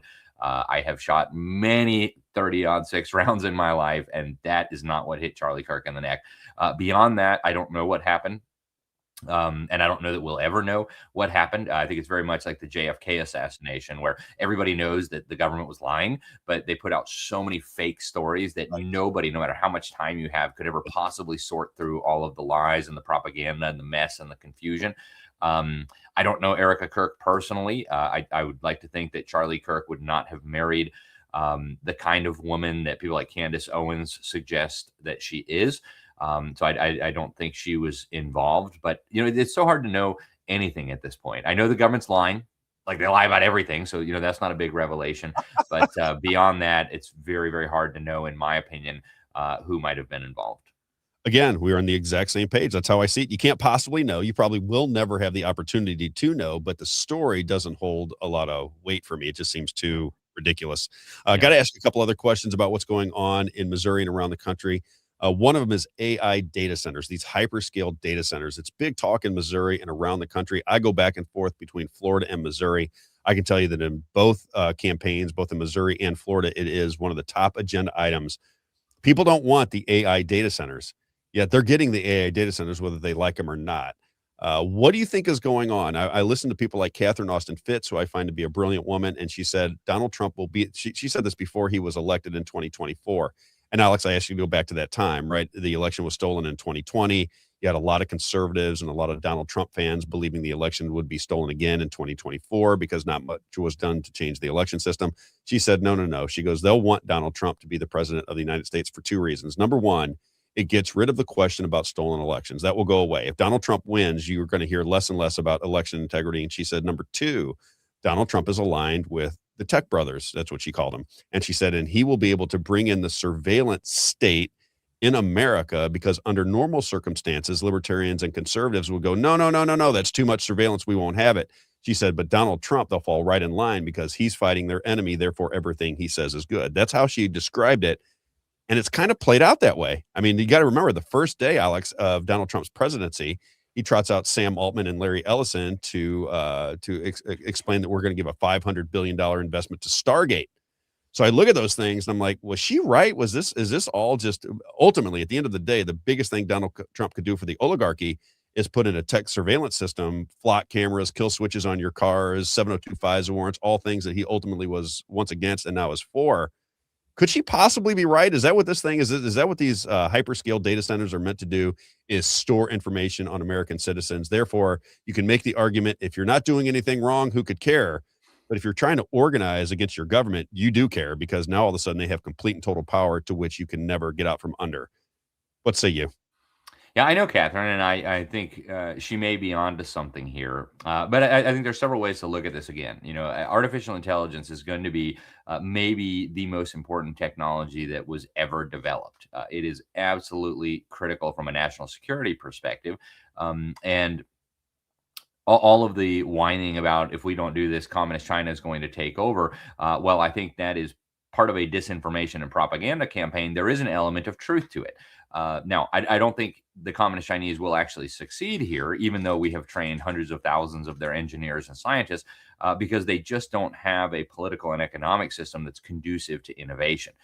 Basically, they have to steal our technology. They have to steal our ideas. They have to steal the components that we make or the technology to make them themselves. And so they're always going to be a little bit behind us. Now, I don't believe for 1 second that the reason we need to cover our country with data centers is so that ChatGPT can give us more answers about the fur balls our cat is coughing up in less time. That's ludicrous. What they're building here is the architecture of a digital gulag. Whether Trump understands all this, I don't know. But clearly, the tech bros have hitched their wagons to the Trump administration. I mean, J.D. Vance, he is a creation of Peter Thiel, a weird homosexual tech oligarch, Palantir, as you mentioned, PayPal, founder of a weird secret society called Dialogue that's been all in the news. Speaking of secret societies, that's an interesting rabbit trail right there. But these people are not to be trusted, right? The big tech guys, they're the ones who silenced us when we exposed the fraud about COVID and the COVID injections. They're the ones who silenced us when we called out the election fraud in 2020. They are not to be trusted. So I'm very concerned by the direction that these AI technologies are moving, and not because I'm anti-technology, but because I know that the people who are creating these technologies, programming these technologies, do not see the world the way that we do. They very openly reject a biblical worldview, and they very openly believe that they're going to use these technologies for things that are utterly ridiculous, like global tyranny, like living forever, like becoming gods, to quote Mr. Yuval Noah Harari, the sidekick of Klaus Schwab. So I think we need to be very weary of these things. And I, for one, am not in favor of covering Florida or Missouri or anywhere with these ridiculous data centers. I don't think we need to do that to remain ahead of the communist Chinese. And I don't think they're doing that for our benefit. I think they're doing it for the benefit of their tyrannical system they're trying to build. Did you hear that Jared Kushner said that he believed that his generation would be the last to die or the first to live forever? Did you see that statement? I found that interesting because they've got Steve Witkoff and Jared Kushner as the liaisons between whatever's going on in Iran. How they could figure out who their leaders are after taking out 3 levels, as they say, is very difficult for me to understand. But he's a key player in what goes on in America because he's a negotiator, a liaison between the United States government and Iran. And yet here's a guy with all that power saying that his generation will be the last to die or the first to live forever. What is your take on that? Do you believe this is real? Do you think this is just he knew he'd say that and it would catch everybody's attention? They're like, I want to live forever, so give me more AI. What is your take on making a statement like that? Because that seems very out of place to me when he made that statement. Yeah, Kushner's also on the attendee list for Peter Thiel's little secret society thing, Dialogue, funny enough. And so he's not the only one who's talked like this. You've got a lot of these tech weirdos, very much including Ray Kurzweil, chief of engineering at Google, very much including Yuval Noah Harari, very much including Klaus Schwab, who have talked about using these technologies to upgrade themselves into gods. That's their terminology, and live forever. And I just want to remind people, go back and open your Bible, get it off your shelf, dust it off, because you probably haven't opened it in a long time. Open it up to Genesis chapter 3. That's where Satan is talking to Eve in the garden in the shape of a snake. And notice what he says to her to entice her into disobeying God. The very same thing these weirdos are saying now, right? You're going to live forever and you're going to be as gods. So I think there is a very, very profound significance to this kind of rhetoric. And I don't know that these people necessarily understand that, right? They're not exactly Bible scholars. I know Peter Thiel's been running around talking about how the Antichrist is going to be the UN regulating his precious AI. I mean, give me a break, right? But we need to understand that these people are coming from a very different place than Joe Sixpack in St. Louis or Tampa. Do you think, you mentioned Vance and Peter Thiel. I always tell that story, right? Because you have Vance, he gets his name recognition through a movie on Netflix that was run by Mark Randolph, who was a relative of Bernays and Sigmund Freud. It seemed a little bit odd to me. Then they promote him. Then Donald Trump plucks him out of Ohio as a senator who barely was even known. All of a sudden, he's the front man, promoted and funded by Peter Thiel. Do you think he's the next person in line? Do you think this is the way this is going to go down? It's going to be Donald Trump. We're going to pass it right off to J.D. Vance. Is that kind of what you're guessing is going to go down here if you had your crystal ball in front of you? It's very possible. Marco Rubio has also been talked about. I know our governor here in Florida, Ron DeSantis, has 2028 ambitions. So we'll see. But I do think J.D. Vance has been groomed for a very particular purpose by people like Peter Thiel and the tech oligarchy. And he talks oftentimes like we do. He talks like a conservative, like a Christian, MAGA. But I think there's more to the story that we are not being told. I agree 100%. And the last thing I want to ask you, and thanks for spending so much time with me. I'm fascinated by your perspective because when I started to pay attention to you, this was about maybe 2 years ago where I really started to look at your videos and things that you were saying in Liberty Sentinel. Maybe you had an influence on me because I've come to the same place. I have a lot of the same opinions and a lot of same worldviews as you. When you were traveling around the world, you said you lived in multiple different countries. What do you notice about those countries versus the United States? Like, for example, when I went to Japan, I didn't notice much different. A quieter society, but I felt completely free. I was using the subway systems. Everybody was nice. There were great restaurants. There was everything we have in America, they had in Japan. I went to China and it was completely different. Now, when I went to China, it is more of a closed society. We were driving past a Starbucks, and somebody said, "Do you want anything before we get into the?" I was going to a factories in the shoe business, and I said, "I'd like to get a coffee." I saw a Starbucks off in the distance, and I said, "Can we go to Starbucks?" They said yes. They pull off to the Starbucks, Alex. They stand in front. They make a phone call. Somebody comes running up. They open the Starbucks. It takes about 15 minutes for them to get ready. They make me a coffee, and we leave. I go to the Hilton Hotel in China. I'm the only person in an 8-10 story hotel. I'm the only person there. They have full staff in the restaurant, full staff everywhere. I'm the only person in the entire hotel. So it is completely different in China, I must admit. But if you go to Europe, it's all very similar. If you go to Mexico, Canada, everything's very similar to the United States, except for some of these closed societies. What did you notice in Africa? What have you noticed in your travels that really separates lifestyle in America to some of these other countries? Well, I hate to say it, but one of the things that jumps out at me the most is Americans have so much more to be thankful for, and they're so much less thankful than people in other countries. They don't want to protect them. That's the scary part. Is you have these freedoms that you should be protecting, and people are just like, well, let it erode. No, they don't realize what they have. They don't realize how other people in other parts of the world live. They've been indoctrinated by their government school system to think that America is the worst place in the world, and they don't realize that we have some very unique blessings here. Every place is different. Africa is a giant dumpster fire. My dad used to say about Brazil. We spent 4 years living in Brazil. He said they've got a lot of potential, and they always will. America was, I think, uniquely blessed with founders and political documents that took biblical principles and enshrined those into government. And that led to a lot of incredible things that we take for granted today. It led to the peace and the prosperity and the security that we enjoy.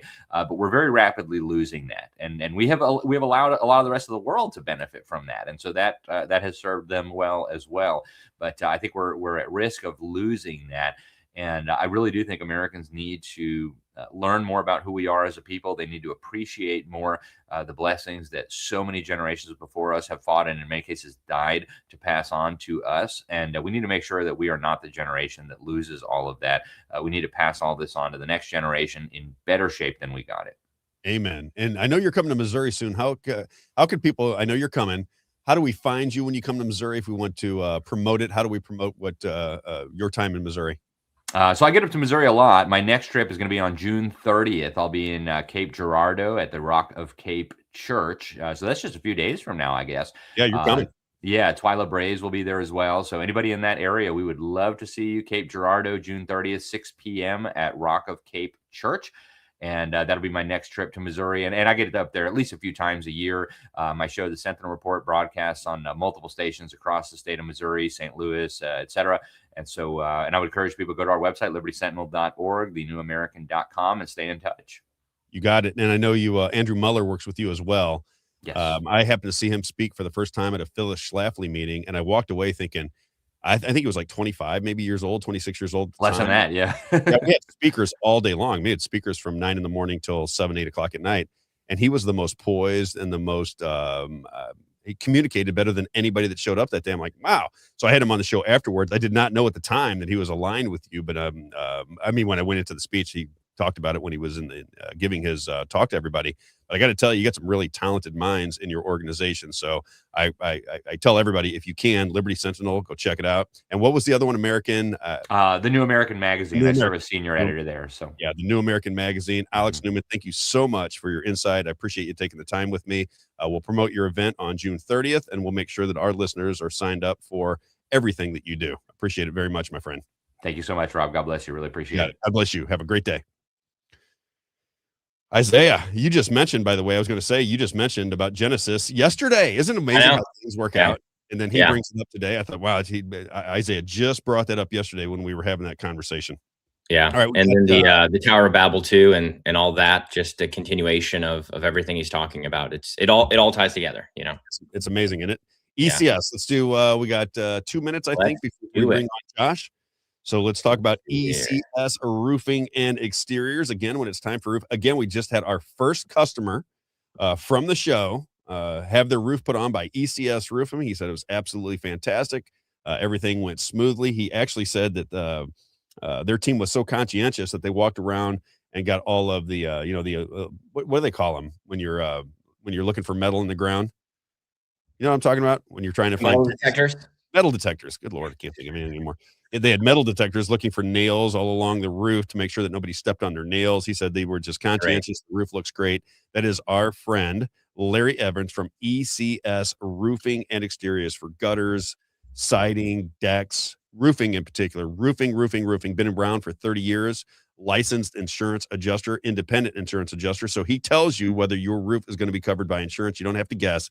ECS Roofing and Exteriors. You can reach him at 314-486-3567, 314-486-3567, or you can check them out on social media, on Facebook, ECS Roofing and Exteriors. Larry Evans is the best in class, the most conscientious, the best price, and the best roofs. How do you beat that?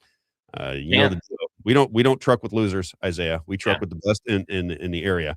I'll tell you that there's a roofing company here that's very well known here in Franklin County that did a lady's roof down the street, and we're friendly with everyone in our block, especially with me being alderman. And so they came to me and they're complaining like, "Oh my gosh, Isaiah, can't believe this roofing company of our neighbors is what they weren't even getting their roof replaced. Their neighbor was getting their roof replaced, and there was nails all over their driveway." And they're like, what is this? Are you guys going to pick up these nails? What's like going to happen? Anything else, Isaiah, once you get the check, you're on the move. Good business people, old school business people recognize that if they do a great job, if they go above and beyond, that the person who had their roof done will begin to tell all their friends. And word of mouth advertising, anybody that knows anything about advertising knows that word of mouth advertising is the best form of advertising. So if you just take care of customers in the way that you would want to be treated, they will tell their friends. And then all of a sudden you have a friend in the roofing business, which is Larry Evans, ECS Roofing and Exteriors. Let's bring in Josh from Missouri Rhino Watch. This guy, I love this guy. He's causing problems for everybody. Did you know that Chick-fil-A was the how they built their business was through word of mouth advertising? I believe it. Yeah, I believe it. Josh, what's going on? Josh Lehman, everybody. Missouri Rhino Watch. I'm watching you. You're getting active again. What goes on with you? You're an interesting guy for me. I love when you get active and you'll go out there and you'll be out there for a month or 2 months and you are giving out information and you get everybody all excited and then you disappear on me for a little bit. I feel it's related and then you come back. I like when you're public. I like when you're out there in the world because I think you do a great job. And I know you drive the Republican Party absolutely insane in the state of Missouri. I get it, right? And are you friends with any of these people? I'm friends with some of these people, but I think they deserve what they're getting. I mean, I'm friends with the good ones. Which aren't many anymore, is there, Josh? You got to tell us. You got to tell us because Missouri Rhino Watch, if you check them out on X and or Facebook, you recently went out and gave a long explanation as to why the Missouri Grassroots do not trust the Republican Party in the state of Missouri. And you brought up the Missouri caucuses, to which I was involved in. I was in Florida at the time, had a bunch of people covering it for me, and they were sending me text messages throughout the day telling me what went down, and they were furious at the end of the day. Can you give everybody what you witnessed in the Missouri caucuses and why there is such a lack of trust with grassroots Republicans in the state of Missouri and the Missouri government itself, the establishment GOP? Yeah. So, I mean, the funny thing about that is that was really when the vast majority of good Republicans, if you will, saw the underbelly of the actual party. So, I mean, we have 20 years of supermajority. We don't get anything done. We couldn't get an initiative petition passed. No election integrity, even though Denny Hoskins rode on the back of the Grassroots to get where he's at with his nice red coat and big head. So when we went to the caucus, it just so happened that everybody happened to get involved like never before. And so the caucuses from, the county up, we all ended up at the state convention together and by and large completely ran the show. The one thing that we were missing as a whole was a complete understanding of the rules, even though Sophia Shore was absolutely incredible with the way that she helped lead the entire revolt, if you will, or reclamation of the party. But essentially, they knew they were in for a fight because they saw what was happening on the caucus levels on the county, and then it came all the way up to the state. And so, of course, they had plans, and they'll tell you all the time, no, that wasn't the issue whatsoever. But everybody who was there completely understood and have blood in their mouth because of it. And so essentially what happened is when we got there, now you think we've been through the caucuses at this county level, then we went to the congressional level, then we came to the state. And at every level, everybody was vetted as far as who they were supposed to be. And so when you get to the state level, it should have been very easy. In fact, it was for me. I walked over, gave them my license, showed them my ID. They gave me my badge. I walked in. But for some reason, there was a massive stall on certain people, and they basically stalled for about 3.5 hours. And then we finally got into the session, went to vote for the chair. Nick Myers knew he was going to lose, which was hilarious. So they put somebody else in the place so he wouldn't take the fall. And then when they were doing a vote, it was obviously we were, the vast majority. They wanted to do a secret vote, and we lost our minds and started yelling at them and said, "That's not going to happen, right? You're not going to steal this away from us today." And so then they relented because they had to, and then we won by over 100 votes for the chair. And so, of course, they're saying, audibly they couldn't tell the difference. And then anyways, we went through the entire process. We won every single one of the delegate slates, which is amazing. We got both of our RNC chair people or representatives in. And then we went into the amendments portion. And so the amendments were really important to us because what we were going to do is we were changing the party platform, amending it based on all the things we had been through in the past, Biden administration, right? And so all the medical freedoms, illegal immigration, all the things that matter, election, yep, all of those things. And so, and you got to understand, these all came from the county level all the way up, right? And so they tried to, bypass it by sending it to like the platform committee, but we knew that they were, they were just okaying us. Oh yeah, we're not going to do it like it happened at my congressional district. Okay, we're just going to send it up, no problems there. And they made it seem like everybody was on the same page. But what they were doing, they didn't want to have a discussion about it, and they were hoping that committee would kill it. And so, thank again for Sophie Shore, who knew the way the things worked. We fought against that. We got to bring the platform up. Then I remember we had this delay of 3.5 hours before. And then at the very end, we only had the venue for a certain amount of time. And people are from all over the state. So this is down in Springfield. You got people from, up here in Kansas City, over in St. Louis, everywhere. And so some of these people, like I forget the individual, the family or the couple, but they had to go home because her husband had been out. He was in his 70s. His legs were hurting. He needed to get back home, needed his medicine, the normal thing. And he should have been out, 4 hours prior to that, if not sooner. So anyways, we go through all of our amendments. Nobody's amendments because we're all on the same page, except for, Dan Stacy, Ben Baker, the regular clown show, that are shilling for their bosses. And when we get to the very end, while these guys have also been going around, saying things like, hey, we're going to get, looks like people are going to get towed if we don't get out of here early. And then also like encouraging people to leave, that would be fine. And then right at the end of the night, after we had gone through almost every single one of our amendments, right, all passed, we had to do a final vote to solidify it.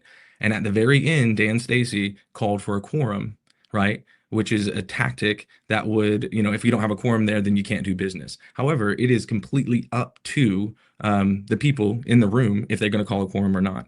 And so they didn't have to call the quorum, and they did, and they knew that quorum would absolutely destroy every single amendment. So all of the work we had done for months to bring that up was, sabotaged in the waning hours. And those, those clowns, when they walked out, they were high-fiving each other. I heard that. Yeah, I mean, they're horrible people. And then they'll look you in the eyes and tell you they're for you and you should listen to them, but their actions are completely different. And the thing is, I've been studying this for a while, right? So at least 6 years. And, I saw the sleight of hand that they always do. They'll tell you one thing and they'll act another way. Their votes and the things that they stump for always expose them. But the problem is we're so busy as people, we don't see it. And so for a long time, I knew these people were this way because, we experienced it. But going to that convention and seeing it from the way that it happened, that really put a fire under some very, very good and strong people. And that just kind of pushed people further into the front. So it's like we've been taking advantage of these people for a very long time. 20-year majority, again, super majority, where you could do anything. You don't even need the Democrats to get anything done. And nothing that was important to us has gotten done. And now all of a sudden, they've got all these new amendments and the whole party, right, is rallied around it. Anytime that happens, that's a red flag, right? And we know that none of this came from the ground up. None of this came from Missouri. It came from think tanks on the outer walls, if you will. And now they're pushing to get things done. Now they want an initiative petition, right? Now they want to get it fixed. Now it's a big deal when before, right, it wasn't. And Mary Elizabeth Coleman killing initiative petition last year, that already. Consistently, Caleb Brown and Cindy O'Loughlin doing the same thing. And now all of a sudden they want it. Why do they want it? In my opinion, is because they can get everything they want now. And then they can seal up the Constitution so that nobody else can change it. And if you look at the Amendment 4.2, it's really one-sided. The people get have to have this massive bar, which should be the bar for everything, to be honest. But then the legislature has a simple majority. So in other words, now all they have to do is control the legislature, and then anything that they want to pass and put through in the amendment, it's a simple majority vote. While if it came from the grassroots or the people up, right, then now it's got to be this massive, overwhelming majority, which again, I would have been for this. Years ago, we wouldn't have gotten Amendment 3 in for the abortion. We wouldn't have got Amendment 3 for marijuana, which I'm not opposed to marijuana in itself. I'm opposed to a chief equity officer being put into the Constitution, which is obviously socialism, communism mentality, as well as making it a monopolistic industry. So these guys have always been bought and paid for. Everything that they do, they get talking points. They shill for whoever is paying them. Like, you know, the guy Big Dang Deal, right, fought for the glyphosate bill to give Monsanto immunity or Bayer immunity by changing our regulations. And this is something that was happening all across the country, right? But he's like saying he wants to do it for the farmers, right? When in reality, the whole purpose is to stop the prosecutions that are happening or the lawsuits that are happening by Bayer being able to say, hey, we followed the rules, we followed the federal guidelines, and Missouri said the federal guidelines are fine. So they want to, be on that kind of stuff. I got to ask you, because this is what everybody that talks to me basically says exactly what you're saying, and they get so heated. What I'm noticing from a societal perspective on politics is that there's such a frustration and anger level from the old school, the OG grassroots people that have been around this game for a long time, that they are very aggressive on social media and they really go after people, which I understand. I like those people, to be honest with you. I get it. I know where they're coming from. I haven't went through it as long. I'm starting to see it over the course of the last few years. So I'm starting to recognize what is happening here. But they're so vitriolic and they're so angry that you have these people that don't really know what's going on. They're not following politics, and they see the anger online and they move away from it. They're like the typical conservative who doesn't want to really, they want you to be nice and they want you to be pleasant. People around me say, Rob, you shouldn't be so nice and pleasant. I'm like, well, I got to talk to them. I got to have a conversation with them, or I can't get anywhere because they can frame me as crazy. So I want to have conversations with these people. How do you perceive it? Because I know you do it, I think, a nice job of challenging them without going too far to where you can write you off as a crazy person. I think you challenge them with facts and you challenge them with information, and you invite them to make an argument against you. How do you see that as far as getting things done? If the goal is to get things done, do you see social media as the way to go after it? Do you see public conversations? Do you see it as public debates? How do you change the paradigm where the establishment controls the radio stations, the television sets, they have all the money for ads, and here we are, just a group of ants that are all separated, that are all trying to figure everything out, organize, and bring awareness to how the Republican Party does its business, and I mean business, Missouri Inc., in the state of Missouri. Do you ever sit up at night and go, how do we change the paradigm here? Well, I mean, I think the only way is awareness in general. And just like the fact of I feel like right now, the 2024 the election brought in a whole new batch of people that were ready to fight and upset about the way the party has been for so long.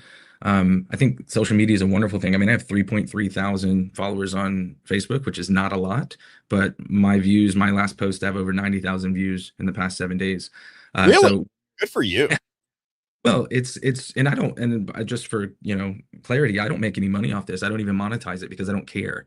What I want to do is I want to tell the truth, and it's a little bit of an outlet for me to be able to call these people out. So when you have the right people in front of you, if you will, and you're able to give them information, then they can, disseminate it properly.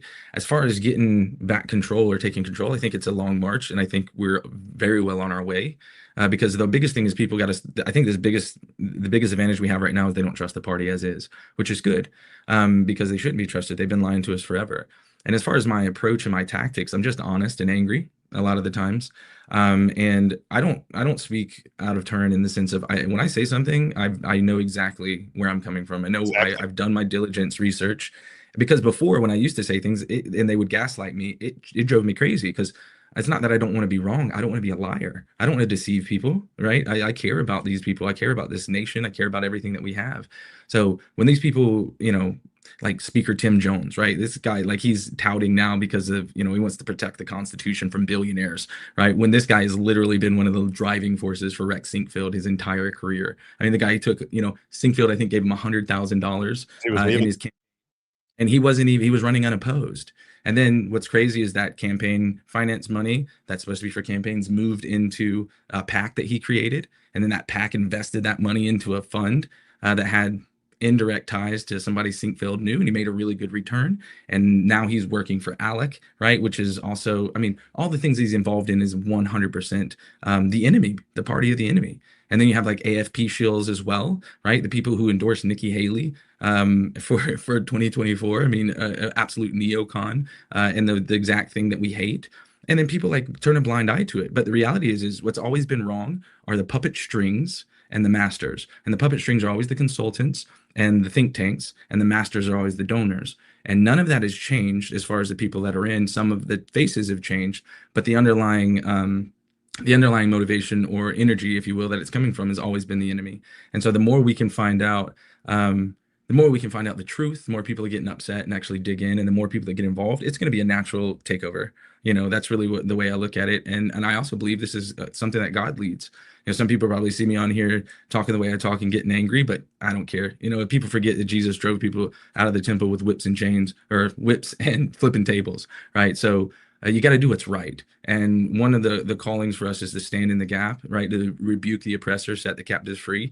We don't do that by being passive, right? In fact, passivity has gotten us here. It's the reason why abortion's in our Constitution now, and now they want us to compromise on a very poor abortion amendment that's going to take it away, but we're still going to give our approval to killing certain children. I'm not a compromiser, and if that makes people mad, I don't really care. And that's why I love the fact that I have, you know, freedom of speech and to be able to do this, and I do it for free because I feel like it's a responsibility. And I also hate it. I hate the political side. I hate these people because they're liars. They're narcissists. I mean, we don't have a Democratic problem here. We don't have a Democrat problem. We have a Republican problem. And they don't do anything that they promise to do. Nothing comes from the ground up. Everything is from the top down. And, you know, they just sing and dance and do whatever their masters tell them. Man, I'm just sick of it. What do you... I love it because I know it's coming from the heart. You know, I've talked privately once before. You were going to go after the judicial system on property taxes. We'll save that for another day because I got too many questions for you. Yeah, it's a long one. What is your take on these grassroots organizations? There's several out there, and I don't want to mention their names, but I always find it interesting that somebody would call themselves a grassroots organization and then align with everything the establishment wants to do. Amendments 3, 4, and 5 come to mind. And they're in lockstep. They promote these. They go to the Republican meetings. Everybody begins to promote the same things. And I'm thinking, well, how are you a grassroots when I consider myself a grassroots person? I don't like the political establishment in the state of Missouri. I don't like the fact that they gave us gas taxes. I don't like the fact that they didn't protect the borders. I don't like the illegal immigration. I don't like the fact they don't take care of the elections. There's all kinds of things that aggravate me. And yet you have these so-called Republican grassroots organizations that go out there, promote themselves as grassroots, and then align with the establishment on all of their amendment items. What do you think of these people? Are these people get paid, and why are they doing it? I don't understand it. They need to get paid. They need to get paid. So what happens is when you get into politics to make money, that's what happens. You get into politics to make money, right? And so when these people align on the same, like, what did Jesus tell us? You know a tree by their fruit, right? You can tell me you're an apple tree all day, but I see lemons, you know, so it's easy. You just pay attention to the patterns. But I mean, there's some decent people I know of. They'll remain nameless, but you know, they got into this. They started, you know, a PAC, and then they started consulting, and their vision and goal was to do something good. But then again, you get involved with these people, you get into an echo chamber. You need money. You need money more than anything else. And then you have people come up to you who have innocuous things they want to offer you. You get involved, and the next thing you know, you're either on the hook for money, and a lot of the times it's not even the blackmail situation. It's just you've turned yourself over to that.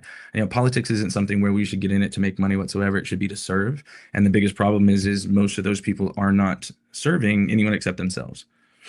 Amen to that. What do you think of some of these amendments? What do you think of Amendment 5? This is the one where I've read it. Very difficult for me to comprehend the language in it. This is where they want to take the income tax, whittle it down while raising service and usage taxes. And I think the reason people don't like it in the grassroots is because you're saying trust a future Congress to put all the guardrails and to fix everything for us. And nobody has that kind of trust level. Yet if you talk to these people that are supposedly conservative, and maybe they are, I don't know, maybe they have, they believe everything they're saying. They're like, oh no, it's gonna create growth because more businesses are gonna come here. You don't understand. It's gonna be the growth is gonna take care of everything. It doesn't feel right to me. I haven't made my decision yet, but it doesn't feel right to me. What do you think about Amendment 5? Well, so it's basically exactly what John Wick of politics just said: cut spending first. Like, and they'll say, "Well, we already lowered the budget and so on." But I mean, if you look back at from like Parson all the way up to Kehoe, where we are now, and see how the budget has grown. I also saw a comment on one of my posts that was great. It was saying, "Hey, I just researched, and we're actually #1 in job growth in the nation in the past few years. So why do we need to do this to make job growth better?" And the reality is the service taxes are going to also hit the industries themselves, right? There's going to be a higher pay for everything, and it's not really like I'm constitutional conservative, but again, I'm also a realist. Like, you didn't put any safeguards in about what will and what won't be taxed, right? What about all the people who've paid income tax their entire lives here? Now they're retired, and now everything that they're going to pay for that they need, all those services, right? Now those are going to be taxed, and Lord only knows how high. And the reality is for 20 years of broken trust. Now you want us to, it's a trust us bro situation. You didn't put good safeguards in. You didn't put a sunset clause in, right? Now, granted, income tax is going to go away, but how high is the service tax going to go, or the sales tax going to go in general? And then in reality is, I would rather cut the budget and then get rid of income tax. I don't want to expand taxation. And I really think it all boils down to, you've burned us so many times before. We're not giving you this now. Do a better job, earn our trust, and then we'll talk again, right? And so we know the known now. We know the situation we're in now, and that's much safer than what they want to do. And every single time these guys have a plan. Every time. It's a long-term plan. They're the same ones that killed IP reform over and over and over again so they could get the stuff that they want done this year, right? You can tell that by the way that they're moving everything up to the primaries rather than the general election to try and get it done. It's the same ilk, right? And so if you fooled me once, right, you're not going to fool me again, to quote George Bush, right? So you have to ensure that you understand who you're dealing with. If it was a respectable legislature, 100%. If it was a Mike Moon, Bill Eigel type legislature, 100%, we'd get on board with this because they've earned our trust. But all they've done is really, spit in our eyes for the past 20 years. And now all of a sudden, like, hey, it's all good. We're all aligned on this. Why aren't you aligned? And then, of course, they have that same talking point, which is, oh, now you're voting with the Democrats. Don't give me a binary choice. I get that all the time. Right. Well, and the reality is they just want you to get along with their proposals, right? And then they cudgel you with that whole same talking points. And the biggest thing for me is this: over a year ago, the same AFP clowns, Tim Jones, whatever those other guy is, his Facebook or his X profile is his swoop back hair, Greg Keller, I think, and then that other wench, I can't stand her. They always shill for these things, right? So I just asked a simple question when I saw him talking about it. I said, what are we going to replace it with? That's all I asked. And you want to talk about the attack onslaught I got? And that's how I always know I'm over the target, right? Testing theories by asking questions and then getting attacked. And then none of the actual responses had anything substantive to say. So I knew from that point on, we needed to pay attention to it. And then, of course, the same people backing it, the language, so on and so forth. Like, I know there's probably a lot of people that think this is going to be a great opportunity. I think it's garbage. I think all of those amendments are pretty much stale trash because of who they're coming from and the timing. And the fact, like, to fix IP reform and then take away the people's voice and then secure it in the legislature, that's about as hypocritical as it's going to come. So, I mean, I'm just not for any of the way they've been acting. I got to lay this out for you. Ready? There's an old saying in Tennessee, I know it's in Texas, probably in Tennessee, that says, fool me once, shame on you. If fool me, we can't get fooled again. That's right. And that's Bush era. They love that guy, right? So they should take his advice. You're not going to fool us again. That's one of my favorites. And the last question, I know you got to get back to work. How does Missouri run? You did an article way back when I had you on the radio show with me, and you talked about the money behind Missouri, where the money is really coming from. You mentioned the Blunt family. You mentioned Rex. Is it just, I just had Alex Newman on from Liberty Sentinel, and I said, do we have a constitutional republic or do we have an oligarchy? And he said, quite obviously, we have an oligarchy, and we have the illusion and the facade of a republic. Do you see it that way? Do you think there's big money in the state of Missouri that kind of runs the show? They buy up both sides of the aisle. They control the candidates to get into power, and we just get what we get right now. And until that changes, that's kind of the way the system works in Missouri. Yes, and until we can raise up people that do not take them, like everybody's like, we have to go with HRCC, which is the House Republican Campaign Committee. We got to go with them. If they don't go with us, right? If they don't support us, we won't get elected. And then I asked him, I said, hey, if HRCC was gone, would elections still happen? Right? Of course they would. It's a mentality of subservience, right? Oh, I'm going to get in. A lot of people, I'm going to get in. I'm going to be somebody. Great. Instead of I'm going to get in to fight the fight and serve, then what happens? They go to the consultants. What do the consultants do? Teach them how to get elected. They get elected, right? Because there's really not that many choices anyways. And now these people are mentally beholden to these people. What I realize is majority of all of the legislatures don't even read the bills they're given. They get a bill, they get told what to do. Here's your talking points. And if you scratch the surface and go a little bit below a one or two replies, they lose their mind and they start talking trash to you, right? It's kind of what happened with Nick Schroyer when I started pushing on of the marijuana amendment, right? About the chief equity officer, everything else. Once I asked a couple more questions, then all of a sudden I'm a shill, I'm working for the Democratic Party, all this other stuff. So yeah, I mean, it's absolutely that way. It's the consultant class that are, you know, they're the strings, if you will, they're the bidirectional between the donors and the puppets. And so once we get people who are willing to run locally, like run and get their local votes rather than worrying about getting money and getting into the legislature and then seeing the actual change that can be done, that's when everything is going to crumble for them. And then we're going to continue to rise. Amen. All right, Josh, I know we're going to run out of time. So Josh Lehman, Missouri Rhino Watch. Can I get you on more often? What I'd like to do is I want to get all of these people that I think are trying to speak out against what is going on within the Republican Party. I say to the Republican Party, I just did an event where I'm the MC of a Republican event out in Osage County. And it's hard for me to believe, as critical as I am, that they would even have me speak at their events. But I keep saying, just like you did, there are some that are running for office that look back at the old conservative movement and they want to be a part of it. And there's some, like I like Bryant Wolfen. When you just said you don't like any of these amendments, Bryant Wolfen told me one time, he said, nothing good happens in Jefferson City. This is a matter of, can we stop the bad? Nothing good is happening. It's only, can we stop the bad? And that makes perfect sense to me based on what I see. And what's interesting with the Republican Party is if they were the real deal, I'm going to give you one other thing I want you to look at if you don't mind. Okay, because I just know that you're kind of dogged when you get on something. There's a guy named Jeffrey Winehouse in Missouri, from Franklin County. Josh, this was an independent journalist. Jeffrey Winehouse is named Winhaus. Jeffrey Winehouse. This is an independent journalist. He's doing what you and I do. He was doing it in Franklin County, and he was going after what he saw corruption in the highway patrol and the courts and everything else. And he was this guy that didn't take money. He would barter with other businesses, right, to keep his thing alive. He was on radio. He did something called it was called the Bulletin Man. 16 years of independent journalism. He ends up getting what I would call assassinated. He didn't die, though. This is the problem.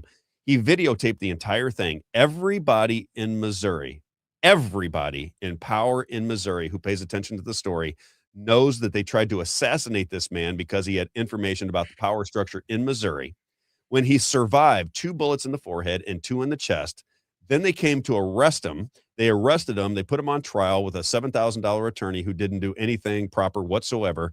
They put him in jail for 30 years. Everybody with a functioning brain cell in the state of Missouri, and I'm talking about the political leaders in this state, especially Republicans, know that this man was set up, know that they tried to silence him, knows what happened, and he's been in prison for 13 years. It's made it all the way to the Missouri Supreme Court, and nobody will discuss it. It is the most fantastical thing I've ever. I just can't believe the amount of corruption that a man videotapes his own assassination. You get to hear the testimony from the police officer that shot him. He lied about every effing thing that he said. Everything you can now know was a lie because he did not know that Jeffrey Winehouse had a spy watch on his wrist. So everything was videoed. Everything was caught on tape. Everybody knows what happened, and they still have this man in prison for 13 years on a 30-year sentence. It's the most disgusting thing that I've ever seen in my entire life, and I cannot get people in the Republican Party to join hands with me to get this poor man out of prison so that he can enjoy the rest of his life. So I'd love for you to take a look at that. I need more people that have what we like to call balls. You know, I don't like to be mean, but you got to have some cojones at the point and say, listen, this is not right, and whatever happens to me, an injustice anywhere is an injustice everywhere, and this should not happen in the state of Missouri. The people of Franklin County, and I'm talking to Ben Brown, who's a senator out there, John Simmons, who's a state rep. I'm talking about Catherine Hanaway, the attorney general, and Mike Kehoe, the governor of Missouri. Get your asses in gear. This is your job. This is where you come into play. This is how you show people. If you want some trust, this is how you show it right here. You get this man out of prison because everybody knows that an innocent man sits in prison for 13 years of his life based on a setup because he was doing what journalists are supposed to do, challenge power. Will you look into that for me, Josh? That was a little speech. Absolutely. That's the same. How you are. This is something you'll sink your teeth into. Yeah, no, absolutely. And it doesn't surprise me. I mean, if it's been bad at the top, it's obviously coming from the bottom up. But love to be on here, man. Anytime you want to have a conversation, I'm down. You got it. I'm going to get in touch with you because I would like, there's several people that I like on routinely. I bring on Act for Missouri, but there's people that are involved in Missouri politics that I want to have on continually so we keep these stories rolling. Josh, sorry I kept you a little bit over, my man. Have a great day. Appreciate you very much. Missouri Rhino Watch on Facebook and X at Rhino Hunter 776 on X. Have a great day, friend. I'll talk to you soon. God bless you, brother. Take care. God bless you. All right, Isaiah. He is somebody that is, people love him. You know, I think it's because exactly what he said. I think the reason the grassroots like Josh is for what he described. He said, I don't want to lie to people. I don't want to mislead people. When I come out and I make a definitive statement on social media, it's because I did the homework. And he's a smart guy. When you talk to this guy, very bright. I was on the phone with him for an hour, and he's a brilliant mind. I said, you know, this is perfect because this is what I want. I always get nervous to repost things from people. If I repost it and they're not exactly right on this, I don't want to get caught up in those spokes. Yeah. He always has his information proper. And I'll show you what I like to do. So he mentioned Rex Sinkfield, right? And so I've been looking into, I had mentioned to you wanting to kind of dive more into the money behind Amendment 5, right? And so last night I was just doing a little bit of digging, and there's a lot more that we'll lay out over the next couple months before the election in August here. But a new PAC just dropped, Rob. A brand new PAC. We the People Priorities PAC. Leader of the PAC. You know, exactly. This guy, Mark Ellinger and Stephanie Bell, they are lawyers at a law firm in Jefferson City that is connected to all of these PACs. And so that's a name that you'll see, two names that you'll see pop up over and over again. Just wanted to kind of give people an insight there. Ellinger? Yep. I recognize that name. How do I know Mark Ellinger? Somebody from the grassroots will recognize that name. I know that name from something. I'm sure. Let me turn the comments back on. I just like to not put it on the faces of the guests when they're here. But I wanted to also just show everyone. I sent this to Amy Castro from Act for Missouri last night. This is the first donation. Let me turn the comments off so you can see. First donation for this brand new PAC that just came in. $300,000. Yep. He's a billionaire, so it's Trump changed him, right? I got to make friends with him. So this is founded on May 28th of this year. On June 17th, they received $300,000 from Rex Sinkfield. They also received $50,000 from MOCS Action, which is, I'm not sure what that is. Someone in the grassroots probably knows. I'm sure it's some type of nonprofit. We the People's Priorities PAC. Is that the name of this? We the People's Priorities PAC. Do we know what they're advocating for yet? Don't know yet. It's brand new. This is a less than a month old PAC that was founded and registered with the MAC. I've got a feeling, just a hunch, Rob, has something to do with one of these amendments. Maybe Amendment 5. I don't know, but very curious that these PACs are being founded. You have nonprofit organizations that can hide the money, funneling money into these political action committees. And now they do not have to disclose who's donating to these PACs because these donors donated to these nonprofits that are donating. And this is the same thing with Missouri Promise. I don't know if I told you this. Missouri Promise Inc. was that organization founded in Delaware. And then Missouri Promise PAC is a political action committee. Missouri Promise Inc. gets the money and then donates the money to the PAC. So then you don't know who is giving the money. No problem. Ain't that nice how that works? It's perfect, right? You should go through, because you're really good at this. This is something your brain works really well with, is kind of old school journalism, right? Well, just checking documents and saying, okay, well, this person is getting money from this person. Let me find out who that person is. This person is connected to that person. Now I start to put the strings on the wall and connect everybody together. That's how my brain works. I don't know why. Yeah. You're good at that. I'm good at it to a degree. My biggest problem with doing that stuff, like I used to do when I did a podcast once a week, I did that stuff. I would Yes. spend all week Makes kind of going sense. through stuff, and I think people really liked it. But when you do it every day, It's you hard. get exhausted from it. You're like, I just studied for 6 hours on one topic. I tied all Yeah. this together. Now I gotta get it out on a radio show or a podcast and then start over the next day. I can't do No. it like I used to. But you can. So whenever you see something like that you want to bring to the show, just say, "Hey, Rob, I want to talk about this. This is Yeah. what I uncovered." And we'll, I didn't want to bring it up today, but he brought up Rex Sinkfield because I wanted to really, I sent you that video yesterday that it's one of the tools I was, bringing all this data into, one of these AI tools. And I sent you that video that it created. And so that's what I'm trying to do is bring more in information, and then we can lay it out, hopefully in a better video that we put together. Maybe we can work with Act for Missouri on that or something, but he mentioned his name and I just couldn't. I got to let the people know what's going on. Well, it's interesting because Rex is kind of he's the Wizard of Oz in Republican politics in the state of Missouri. I never really get upset with these people. I'm a little different. Some people get upset. I'm like, no. If you have the money it's legal. to persuade politicians, Yeah. do it. I mean, if I had $1 million, I'd be persuading politics right now to free and fair elections. I'd be putting up signs. I would be making my presence felt if I had enough money to get it done, which I should have if people were donating to the level that we could compete. We'd make $1 million commercial smashing the voting machines, right? Absolutely. We would do it. We would do the exact same thing. What we are supposed to get upset with are the politicians that just parrot their agenda regardless, right? Now you're not a representative of the people, you're representative of the money. And I think that's where people get frustrated because if I align with a millionaire comes in and says, Rob, I want to promote your show. I want to do advertising for you. Here are the issues that we find important.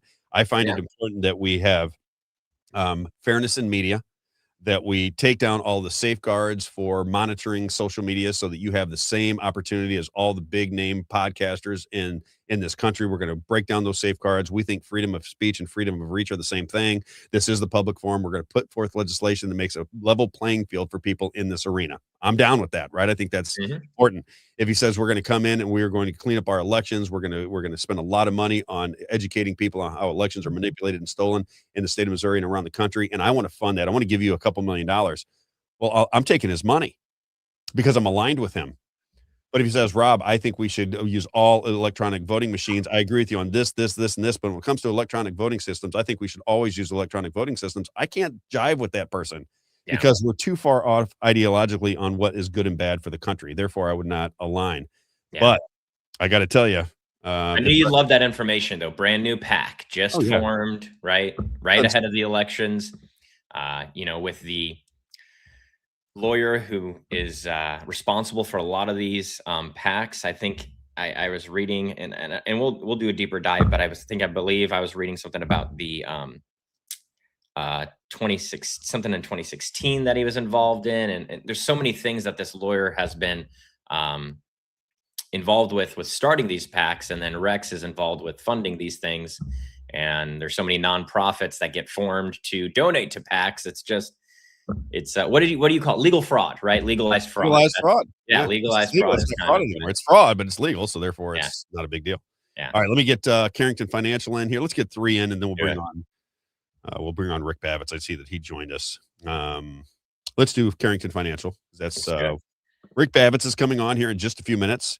If you have not reached out to Rick Babitz and you're nearing retirement, I just don't understand why. Listen, get a second, get a third, get a fourth opinion, but definitely get Rick Babitz's opinion on your financial situation. YourCaringAdvisor.com, 314-671-0525. That's the number you should call, 314-671-0525. Biblical Principles with Your Money. He's a fiduciary. As he likes to say, Rob, the reality is that investors are dying to have a new experience. The dominance of big brokerage firms and wirehouses has given even above average investors the impression that there is no alternative, that their choices are limited, and that switching to another advisor or firm wouldn't make much difference in the outcome. Carrington Financial offers investors the alternative approach they've been seeking. When I talk to Rick, he says, Rob, I'm not a cookie cutter financial guy. If you want the same thing, you can go to pretty much anybody. They're going to give you the same methodology. When you come to me, I look at everything just a little bit different. I check your risk tolerance for wherever you want to go with your life and what you need to protect. I will take care of you. He's been wonderful for me and my wife. Our financial situation has changed dramatically in 6 or 8 months since we brought on my man, Rick Babitz. Your caring advisor. Rick Babbitts, 314-671-0525. And then Advanced Wellness, of course. She was on the show recently. Dr. Helen Gelhart. If you are suffering or know somebody who is suffering from dementia or Alzheimer's, the first call you should make is Dr. Helen Gelhart. Symptom reversal. Anybody who has a parent or a guardian or somebody in their life who has dementia or Alzheimer's problems, you see the mind starting to slip. You're starting to recognize it. You got to get this done quickly. Make that call. Change your life. Especially when you're nearing the end of your life, you don't want to be a burden to people. If you have problems with memory, if you have problems thinking, if dementia or Alzheimer is something you're struggling with or somebody in your family is struggling with, call advancedwellnessmed.com. Check out their website, advancedwellnessmed.com, or call them at 314-576-0094. She likes to say, feel, think, look better, live longer. Very spiritual lady. She says, we assist the divine healer. Earliest cancer detection blood test available. And of course, she has pre-screenings for for strokes and heart attacks. So everything that kills you, she specializes in. advancedwellnessmed.com, 314-576-0094. And then when it's time for an oil change, Isaiah, where do you go? You go to Valvoline Express Care. Everybody knows that they go to Valvoline Express Care. Everybody in the world knows. I see people Rick drive. Babbitts knows. They drive from around the country to get out to the locations served by Tony Clark, who's been a supporter of this show for a long time. Valvoline Express Care. If you need coupons, Valvoline-Express Care. 15 minutes from Bay to on your way. No appointments, no sales pressure. Absolutely no nonsense. As you see the coupons on your screen, when it's time for an oil change, go to Valvoline-expresscare.com. Print off yourself a coupon. Get out there, get your oil changed.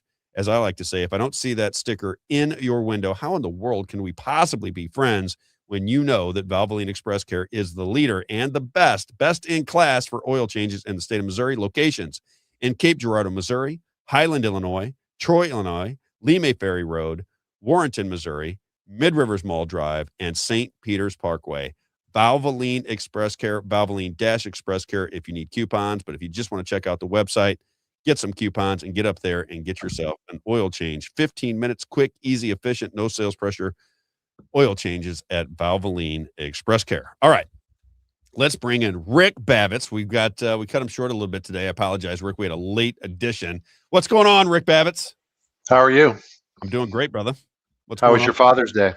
Father's Day was good. You? It was, yeah. We had dinner, or I should say, kind of late lunch at this really great restaurant we go to called Sybil's. Sybil's, multiple personalities. Yeah, really good place, and we go there often. It's where I am in the woods.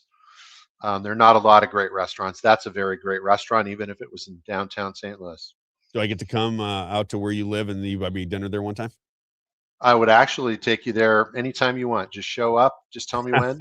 I'm on my way. And you can stay in, like I've offered many times. You can stay at the cabin in the woods and just have a glorious time. It's so gorgeous right now. Do you have enough electricity for us to do a show from there? Of course, yeah. I've got Starlink too. So. I say that might be the next move is to do a show from, because I think we're gonna do one at Slap Happy. He's one of our advertisers, and we do one with Rick. We can do it from their place when we come into town. That might be a really, really good idea. What's on your agenda today? What are we going to talk about? I always leave it up to you because you have a lot of things that get into that mind of yours that you like to get out. What's on your agenda today? Well, I'm going to say a lot. I mean, there's just so many things. Obviously, we're limited on time today, but the principal thing, I think it came up last week, that I was concerned about was this thing called private credit.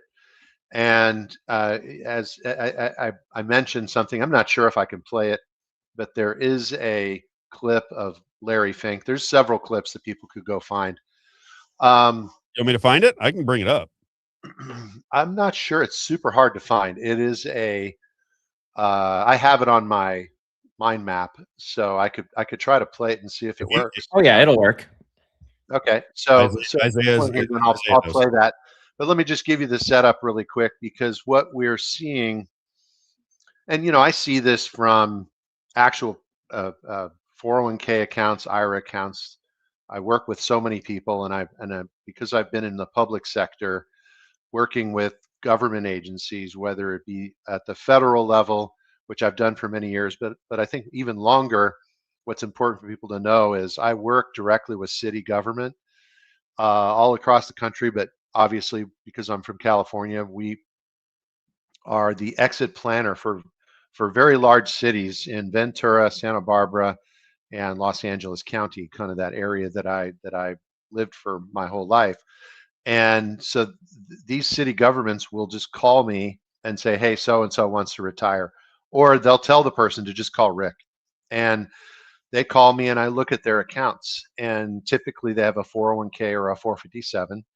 And many people have a 401k, even in obviously the private sector.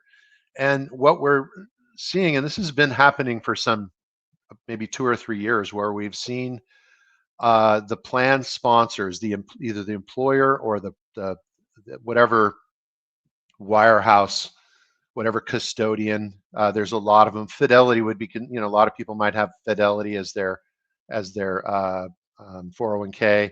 They might have Empower. They might have Voya. They might have Charles Schwab. It just doesn't really matter.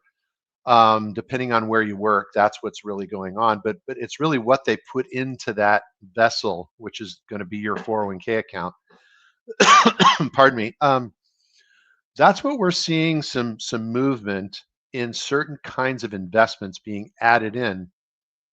And I'm part of a pretty large group of fiduciary advisors, and some of them are attorneys, some of them are investment advisors like me, and other ones are, let's say they're running the whole 401k and they have whatever qualifications, licenses, et cetera. But an attorney can do that.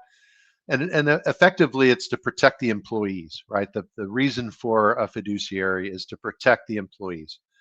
And so we've been kind of pushing back on a lot of the stuff that the Department of Labor, which is governed by ERISA, which is the employee retirement law that was written in 1974. And it was put there because a pension had basically imploded, and all these people were left without any pensions. And so they wrote this huge, gigantic piece of legislation, which has been on the books, and it's been very helpful for employees. But what we're starting to notice is now, and this goes to any area of our government where we're having issues, which is all over, they're not really protecting the employees the way that they used to, right? And they're buckling under the weight of corporate interests. And so, for argument's sake, when we look at the Department of Labor and we say, who advises the Department of Labor when they're rewriting or when they're doing new regulations or rewriting old regulations? And we go, oh, it's Fidelity, Vanguard, and this thing called Retirement Clearinghouse. So it's industry based recommendations that are being given to the Department of Labor to write these regulations that would then affect these employees going forward. And so this idea of private credit, and we have private equity, we have private credit. So private equity would be private companies that have not released their shares of stock to the public, right? So we just saw SpaceX, which I have a little bit to say about SpaceX this time around too. But you have that type of, and 80% of the companies that are out there are private. So there's this equity, in other words, it's shares of ownership, and it really, comes from or stems from the people who invested in the company at the beginning. And so if you were an angel investor in SpaceX, let's say, and you were giving them money at the beginning, and then or maybe you worked there at the beginning, and then you were given shares because you were an employee. And I have a client who has several thousand shares of SpaceX, when this went into the IPO, because they worked there. And so when you start looking at that kind of framework, there's nothing really nefarious or wrong with private investment. But the problem that we're seeing now is it kind of has the hallmarks of 2000 and let's say, the housing boom and the mortgage-backed securities period. It also has hallmarks of the dot-com boom, right? And so you had these wild valuations. And I remember somebody saying, "Yeah, it's just some 300-pound person in his basement with a laptop and .com," right? Yep.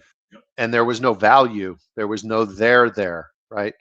And as we look at AI and the similarities between the dot-com boom and what we're seeing now, this quote unquote build out, what we're noticing is that there's no income and there's no real quote unquote value in many of the stuff that we're seeing, in many of the companies that we're seeing.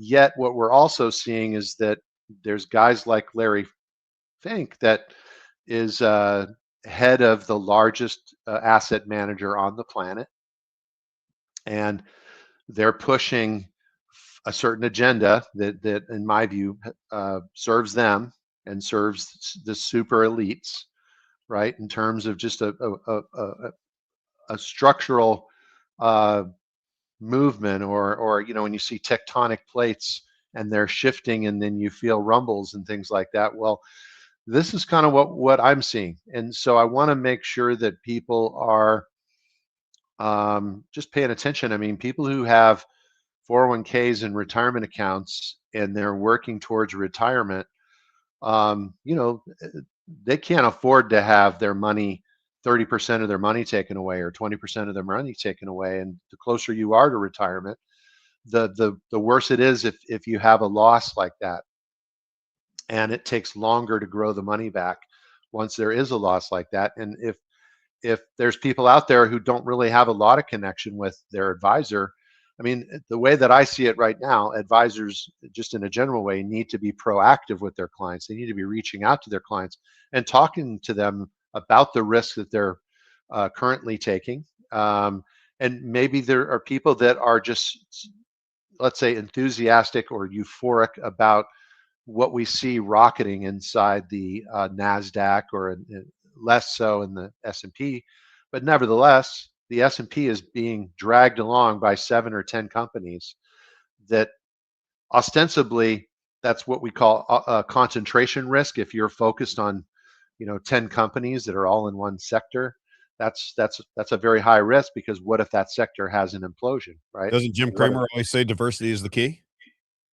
Well, diversification is the key, but it's fundamentally true. But this is kind of what I'm building up to, which is where if your pension is investing in some of this private credit and all of this AI, and then your 457 or your 401k is giving options that you don't necessarily know, but let's say it's a target date fund that's supposed to be like 2030 or 2035 or even 2025, let's say. Some people are have worked past their retirement date, and so it was supposedly the way that a target date fund is, it reduces the risk the closer you get to that date, because that's the date you've marked as your retirement date. So if it's 2030 and you've got 4 years to go, it should be dialing the risk down. And what we're seeing is that they're putting things into these target date funds that actually are private credit and private equity. Oh, that's scary. And this group of fiduciaries that I've been, just a party to this roundtable group that we write articles together and we do stuff and we have discussions every week. And we were pushing very heavily back on the Department of Labor, wanting to put private equity. This is last year. There was a really big push for that. And now private credit, we're starting to see that that's being put into these target date funds. The other thing we're seeing is if you work for a city government or some kind of public entity, they've kind of exchanged mutual funds with collective investment trusts, CITs. And so if you have CITs, the reason for the push was they said, oh, it's cheaper. But when you look at it a little more closely, it's also less regulated than a mutual fund.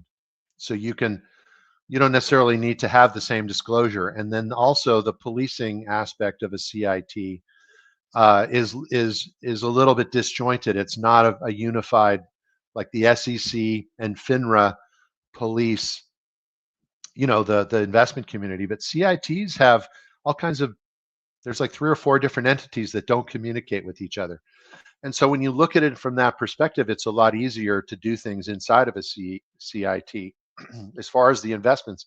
And that's where what we're seeing is that all of a sudden it's emerging these, I call it matriculating. It's sort of like when you're going through your educational process, you kind of work your way through the system, right? And so this idea of private credit matriculating into different investment vehicles that people are unwittingly invested in. They don't necessarily know exactly what they have their investments in. There's not a lot of financial literacy counseling that's going on.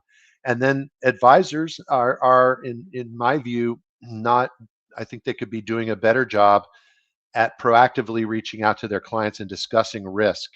I'm principally a risk manager. That's really what I do. And if I just had to say one thing about what I do, like if I describe it in one short sentence, I'm a risk manager. And in order to be a good risk manager, the very first job of the risk manager is to identify the risk. And if you think of, let's say, ERISA and the Department of Labor protecting employees from their employers and from the investment community and things along those lines, and making sure things are being done for people in a way that is that's ethical and above board, and there's disclosure and transparency and things along those lines. If that's their mission, then I'm seeing mission creep, right? So it's the mission is moving away from something else, and we've heard mission creep described quite a bit with lots and lots of different things, particularly military, intelligence, the things in our government that started out doing one thing and now it's creeped along. And when I say creep, it's a gradual change, right? It doesn't happen overnight. And the idea of that, is found in a very old adage of the way that if you've ever had frog legs.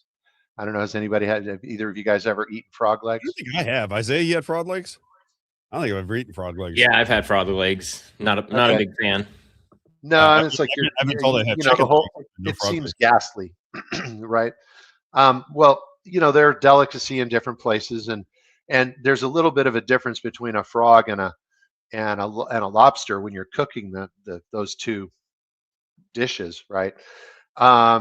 You throw the lobster into the boiling water, and that's how you cook a lobster. When you throw a frog into a boiling pot of water, it jumps out. And you gotta turn on the water. Yeah. Pardon me? I said you gotta let it heat up gradually and they stay there. You put it in the room temperature water, they sit there, and you turn on the flame, and then it gets warmer and warmer and warmer to the point where the frog doesn't notice the gradual changes that are occurring in his atmosphere, right? And by the time they realize it, it's too late, right? And so there's a fundamental, that particular analogy. I even have a cartoon here on my mind map that I could show you where the two frogs are kind of relaxing, like they're in a sauna, right? And you could apply anything, to the gosh, I didn't realize, or inflation's going to be fine, right? And the other one is like going, I think it's getting a little hot in here, right? Or, Trump's got my back. And the other one's like, it's a little hot in here, right? And so they're or whatever it is, that my 401k is doing fine, the stock market's going to take care of me, and it's getting a little warm in here, and so I think that the fundamental notion here is that if you're out there and you're listening and you have investments and you're anywhere within 10 or 15 years of retirement, but the closer you are, even more so, and your advisor's not reaching out to you proactively enough, right, where you really know what's going on, you should know what's going on. And so these are just things that either reach out to that person or go out and get a second opinion, and I think that the fundamental notion is that there's enough risk, and the risk is building that, and we'll talk about some of that now I can show you how this stuff is actually moving along. And I was going to ask you, Rick, before you go too far. Do most people that you talk to want to have their money in the market because it's been on such a bull run for so long that people are like, I don't want to miss out on that. I remember, I think I've told you this story before. I was sitting in the parking lot of a Walmart one time. I'd come out of a Walmart and the Art Laffer was on.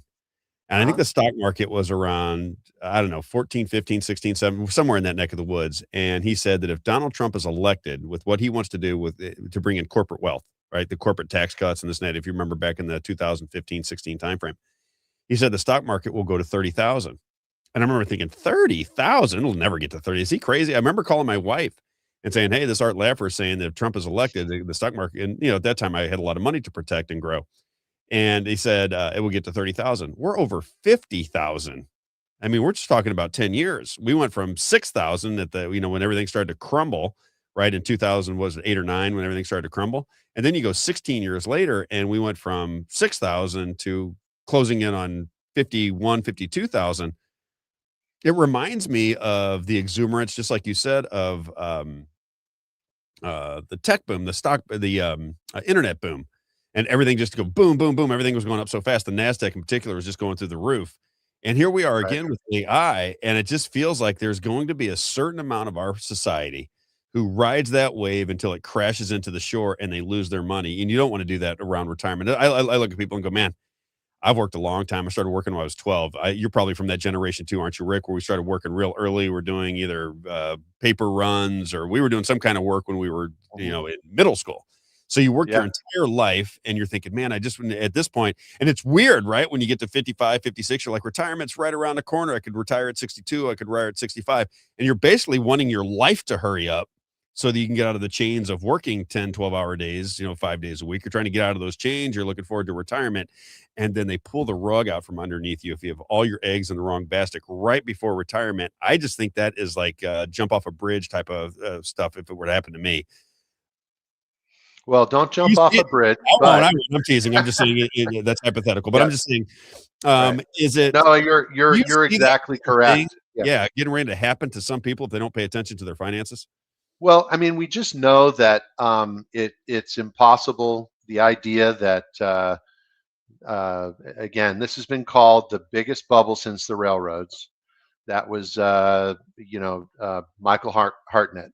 He's very commonly making statements from B of A out there, economic statements, and that's saying a lot, and not just in the terms of the timing of how long ago that was, but also in the way that fundamentally collapsed, right? So it was really a matter of so many things got outmoded at the time that the railroads just began to take over, and if we go back to like in our age group here where we're looking at what kinds of things have I lived through personally, and so living through that .com boom, right, and then seeing how there's a thing called TINA. There's a lot of acronyms that exist within the financial sector. TINA stands for there is no alternative, and what it's referring to is stocks.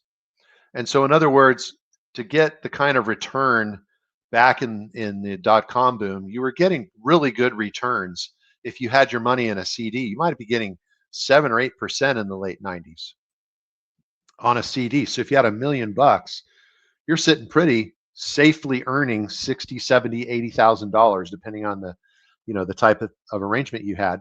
But meanwhile, some of your buddies would be earning 20, 30% because they were investing in these .coms, and they were shaming their friends. Like, what are you doing sitting in a CD? That happened with Bitcoin. Same thing. Same thing with Bitcoin, just losing all the money along those lines, right? And you were at Bitcoin from the beginning, you're a millionaire now. I heard that 1,000 times. Rob, I told you to get into Bitcoin, and they were probably right at the end of the day. Yeah, maybe so. I mean, I believed in Bitcoin early on too, and I couldn't figure out how to do it. So, and when you can't figure out how to do something, it's nerve-wracking to try to do it, and then in the end, it ended up being really explosive at that point in time. But all of those people who are living through that time, not all of them, but a lot of them put their money in the market because of the situation where it did seem like there is no alternative at the time. And so what happens when you have an inflow like that of people that really ordinarily wouldn't take that risk? That's going to give you an artificial experience in the demand. The demand, in other words, is going to go higher, and because there's more people bringing their money to that table, right, than is normal. And so they got all those extra people in there, and then the thing kind of collapsed. It dropped over almost 50% over 3 years. And so then how long did it take to get your money back, right? If you look at the high point, if you went into the market in, let's say, 1998, and you hit a high point in 2000, it would have taken you 17 years to come back up in the market again, based on just buy and hold, let your money sit, not adding any more money. Just if you started out with $1 million and it went up to $1.3 million at the top there of the .com boom, it would take you until 2017 for you to get $1.3 million again. And I could show you that and maybe on another time I could pull that up in a calculator where it's showing all the exact returns of the stock market, and you can sort of see like, oh wow, that took forever, right, to get back to that high point. And so how many years was that? I missed the first year. How long did it take to get back from when to when? From about 2000 to 2017. 17 years. So if you're near retirement and you hit something like that, you're basically sacrificing the good years of your retirement. Yeah, and if you're already in retirement, if you're within 5 years of retirement, or you're 5 years into retirement, and something like that hits an account, it's a higher likelihood of account failure, we call it, where a person runs out of money out of those accounts. They're fundamentally distributing the money to live on, to supplement Social Security, to supplement potentially a pension as well. And so unless they have a lot of extra money going into retirement that could be, at risk or whatever. But we also saw the same Tina effect later, because after that happened, interest rates came down. So then you had to stay in the market in order to get your money back. You couldn't go back to CDs because the CDs were now half the interest rate. And then as you went through, the housing boom and the market, the mortgage rates got just really crammed down to where they were extremely low, and they stayed very, very low for a very long period of time. We had an artificially suppressed interest rate, so that near zero. And that's one of the reasons too, where we saw the quantitative easing, the printing and borrowing of money that went on after 2008. 10 trillion just during Obama, right? Which Bernanke said he was not going to buy the debt, and then bought the debt. Say that? Who said that? He said he was not going to monetize. Bernanke said he was not going to monetize the debt in an interview. I think it was on one of the mainstream media channels, and then he purchased the debt. He monetized the debt. Yeah, and get away with these things. Yeah, and literally, what we've witnessed in our lifetimes is the monetization or the financialization of everything, where every last little thing, and even now we've got gambling. Online gambling, and you've got poly markets where you can bet on pretty much whether we're going to invade Venezuela or not. As we've seen, that became a little more famous because of the fact that somebody that was in the military used confidential or top secret information in order to make a bet.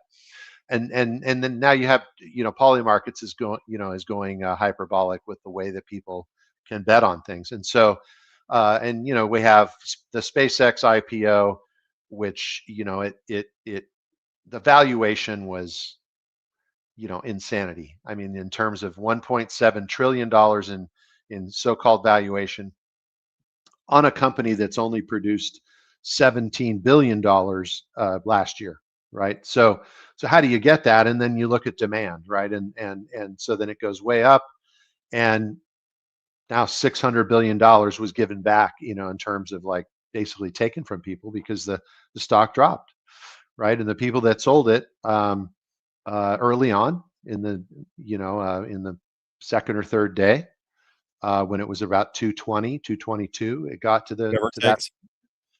What's that? That's from Mr. Mom.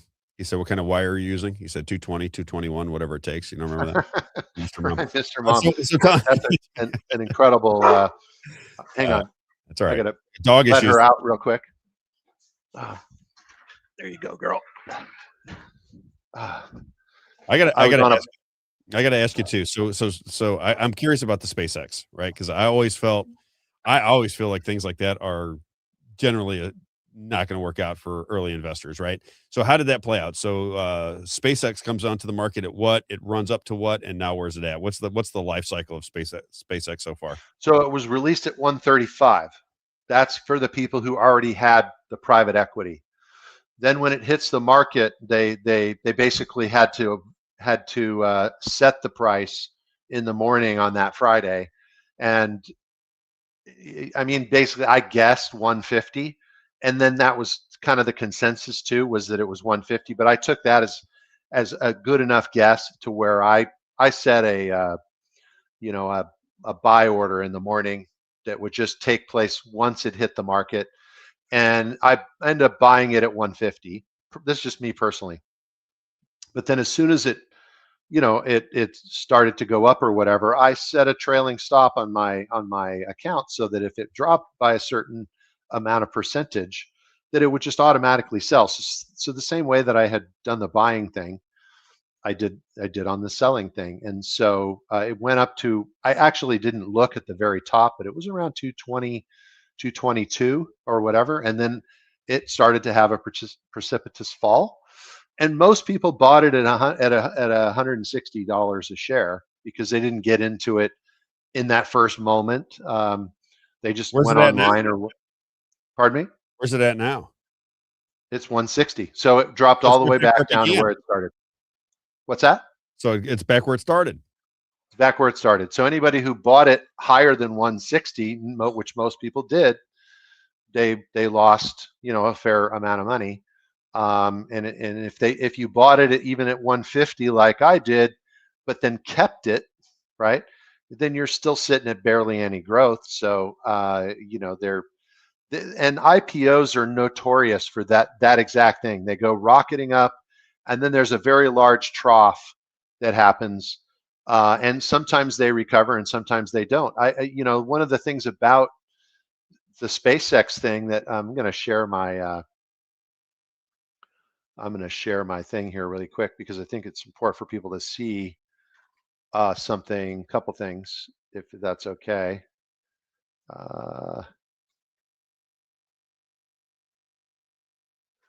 And are you giving me graphs? I've got like a couple things with respect to, can you see my deal there? There it is. Okay. So I'll move that out of the way.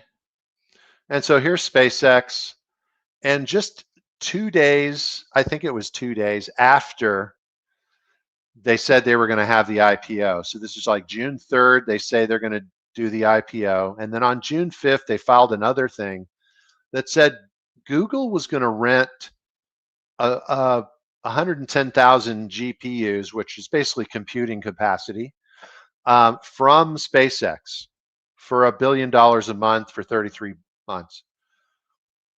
That's kind of interesting.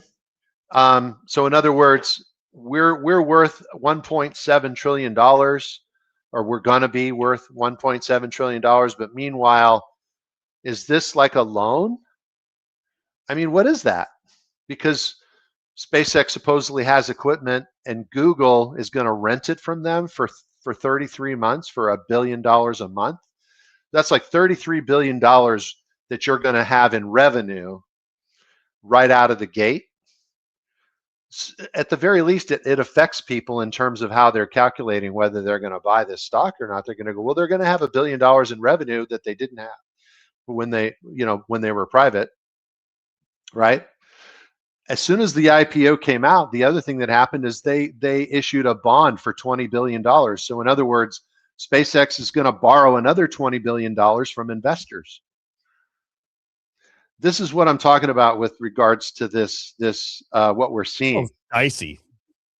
Right? We're seeing a bunch of borrowed money being moved around, and it's a big shell game. And when you start looking at, I mean, that's just one company, SpaceX, and it's very obviously a glaring a thing because it was like super popular. I mean, but has anybody ever heard of Accenture, I should say, is the way you say it? Yeah. Accenture? Yep. You've heard of it?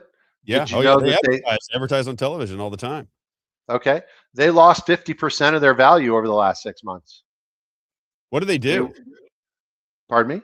What do they do? What industry is it in? Financial? They do analytics for, and they're very pretty much they do a lot of stuff. I mean, it's basically if you have any kind of private credit and you have any kind of thing to do with AI, Accenture is going to kind of put it all together, and so you have to kind of go through Accenture to get other things. So it's a nebulous kind of an organization. So they do a lot of stuff and then they don't do anything. Like, what is it exactly that they do? Well, they do so much that people thought that they should get rid of the stock. And they over the last 6 months, people have been dumping that stock. And when you look at what they're connected to, right, is all of these private credit. These are all private credit and private equity markets. What did the tea leaves tell you, Rick? Where's this going? What do you think is going on in the stock market? Is it just I always figure it's impossible to really know what's going to go on in the stock market. You just got to, somebody said, why don't people just buy low and sell high? Right. But it's, yeah, well, you just have no idea what's going on internally. You don't know who's supporting. I mean, BlackRock, the kind of what I started out by saying, I'm not sure when your hard stop is, but BlackRock is making 5 more minutes, very significant maneuvers over the last year. They purchased this thing called Global Infrastructure Partners, and then this thing called HPS, and then this thing called Preqin. So you have basically infrastructure along with private credit, and then all of the data and analytics to go along with that, right? And then what they're basically doing is they're pushing, BlackRock is the largest money manager, so they have their own a collective investment trust type. They have their own investment vehicles, their own target date funds, their own ways to bring their your money into their atmosphere, right? And so let me just play this for you real quick. It's only about a minute. Let me see it. Is that Larry Fink? Is that him? That's him. Can you hear that or no? No, I think you might need to reshare the screen and then click share audio when it pops up. Okay, hang on. Yep, we can try that. And this is just one time that he's saying this, but he's said it a bunch of times. So unshare first. Yeah, we try to unshare it, and then it should have something that pops up to ask you that you can toggle on to also share audio. Okay. So did I go off? Yes. Oh, you're there. His screen did, yes. Oh, I saw. Okay.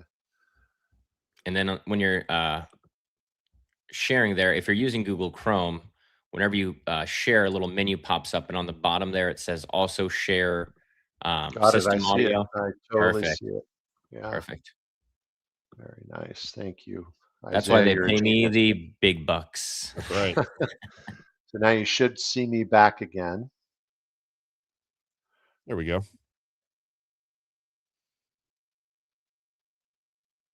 Not hearing it. No, that's so odd. And that's why you don't get the big bucks right there, Isaiah. Yeah, that should have worked right there. unless the audio on the video is muted itself. Actually, I think my audio is muted. Hang on. I was just checking. Yeah, if you can't hear it too, it probably is your audio. While you're setting that up real fast, how did BlackRock get so big? Up until the last, several years, I'd never heard of it. And then all of a sudden it owned everything in the world. How did that happen? Was that did financial people know that was happening, Rick? I think that, it's kind of popped up. It hasn't really popped up. It came out of the junk bond age, like in the middle to late 80s, and they just started gobbling things up. One of the things I think that really created their principal wealth and dominance was that they started managing the thrift savings plan, which is that's the 401k for the federal government. And so that's almost $1 trillion now, right? So when you think about getting that contract to be the money manager for the federal government's 401k, that's a coup in and of itself, right? You're gonna, if you do that and you do that for any extended period of time and you don't get kicked out, I think your future is written for you, at that point. So I think I figured out how to make this work. That and that.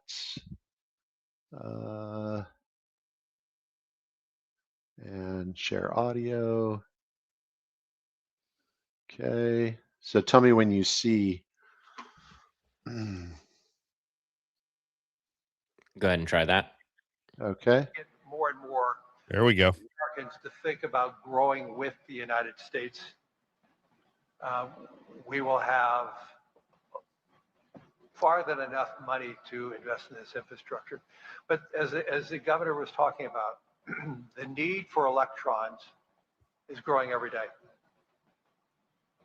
Some of these, if we're going to be the leader in technology, which we are, if we are going to be the leader in AI, which we presently are, it's just going to require trillions of dollars of investments. And if we don't invest in it, China will be the global leader in this. And so to me, it's not whether, this is a must.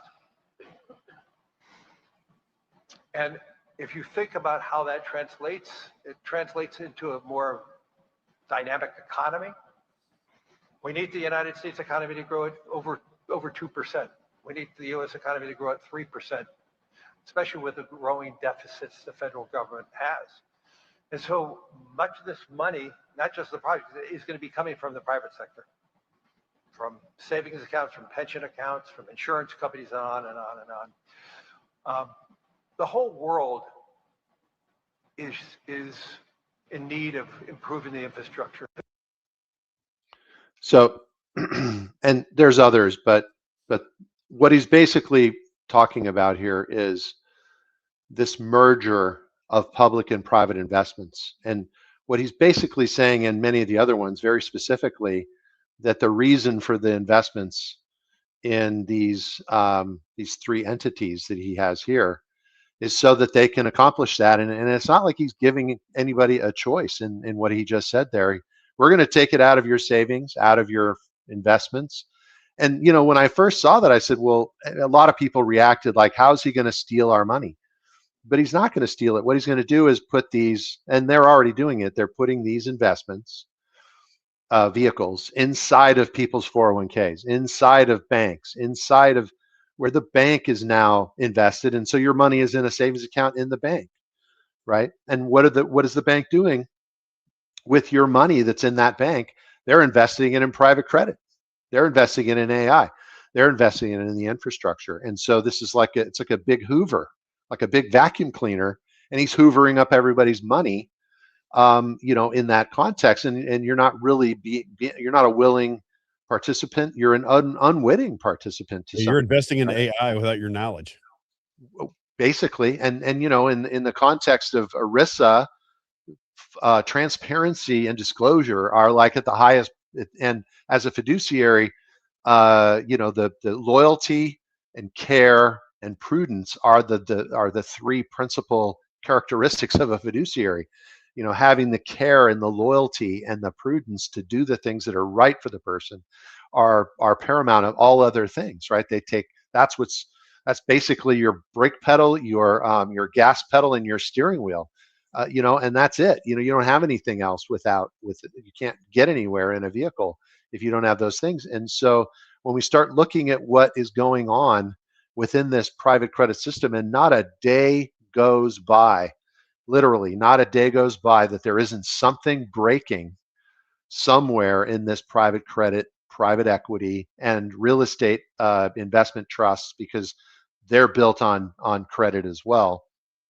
So when you have these alternative investments, we never want people to put money in alternative investments unless you're an accredited investor, unless you have over $1 million and you are very, very used to investing and a fair amount about investing.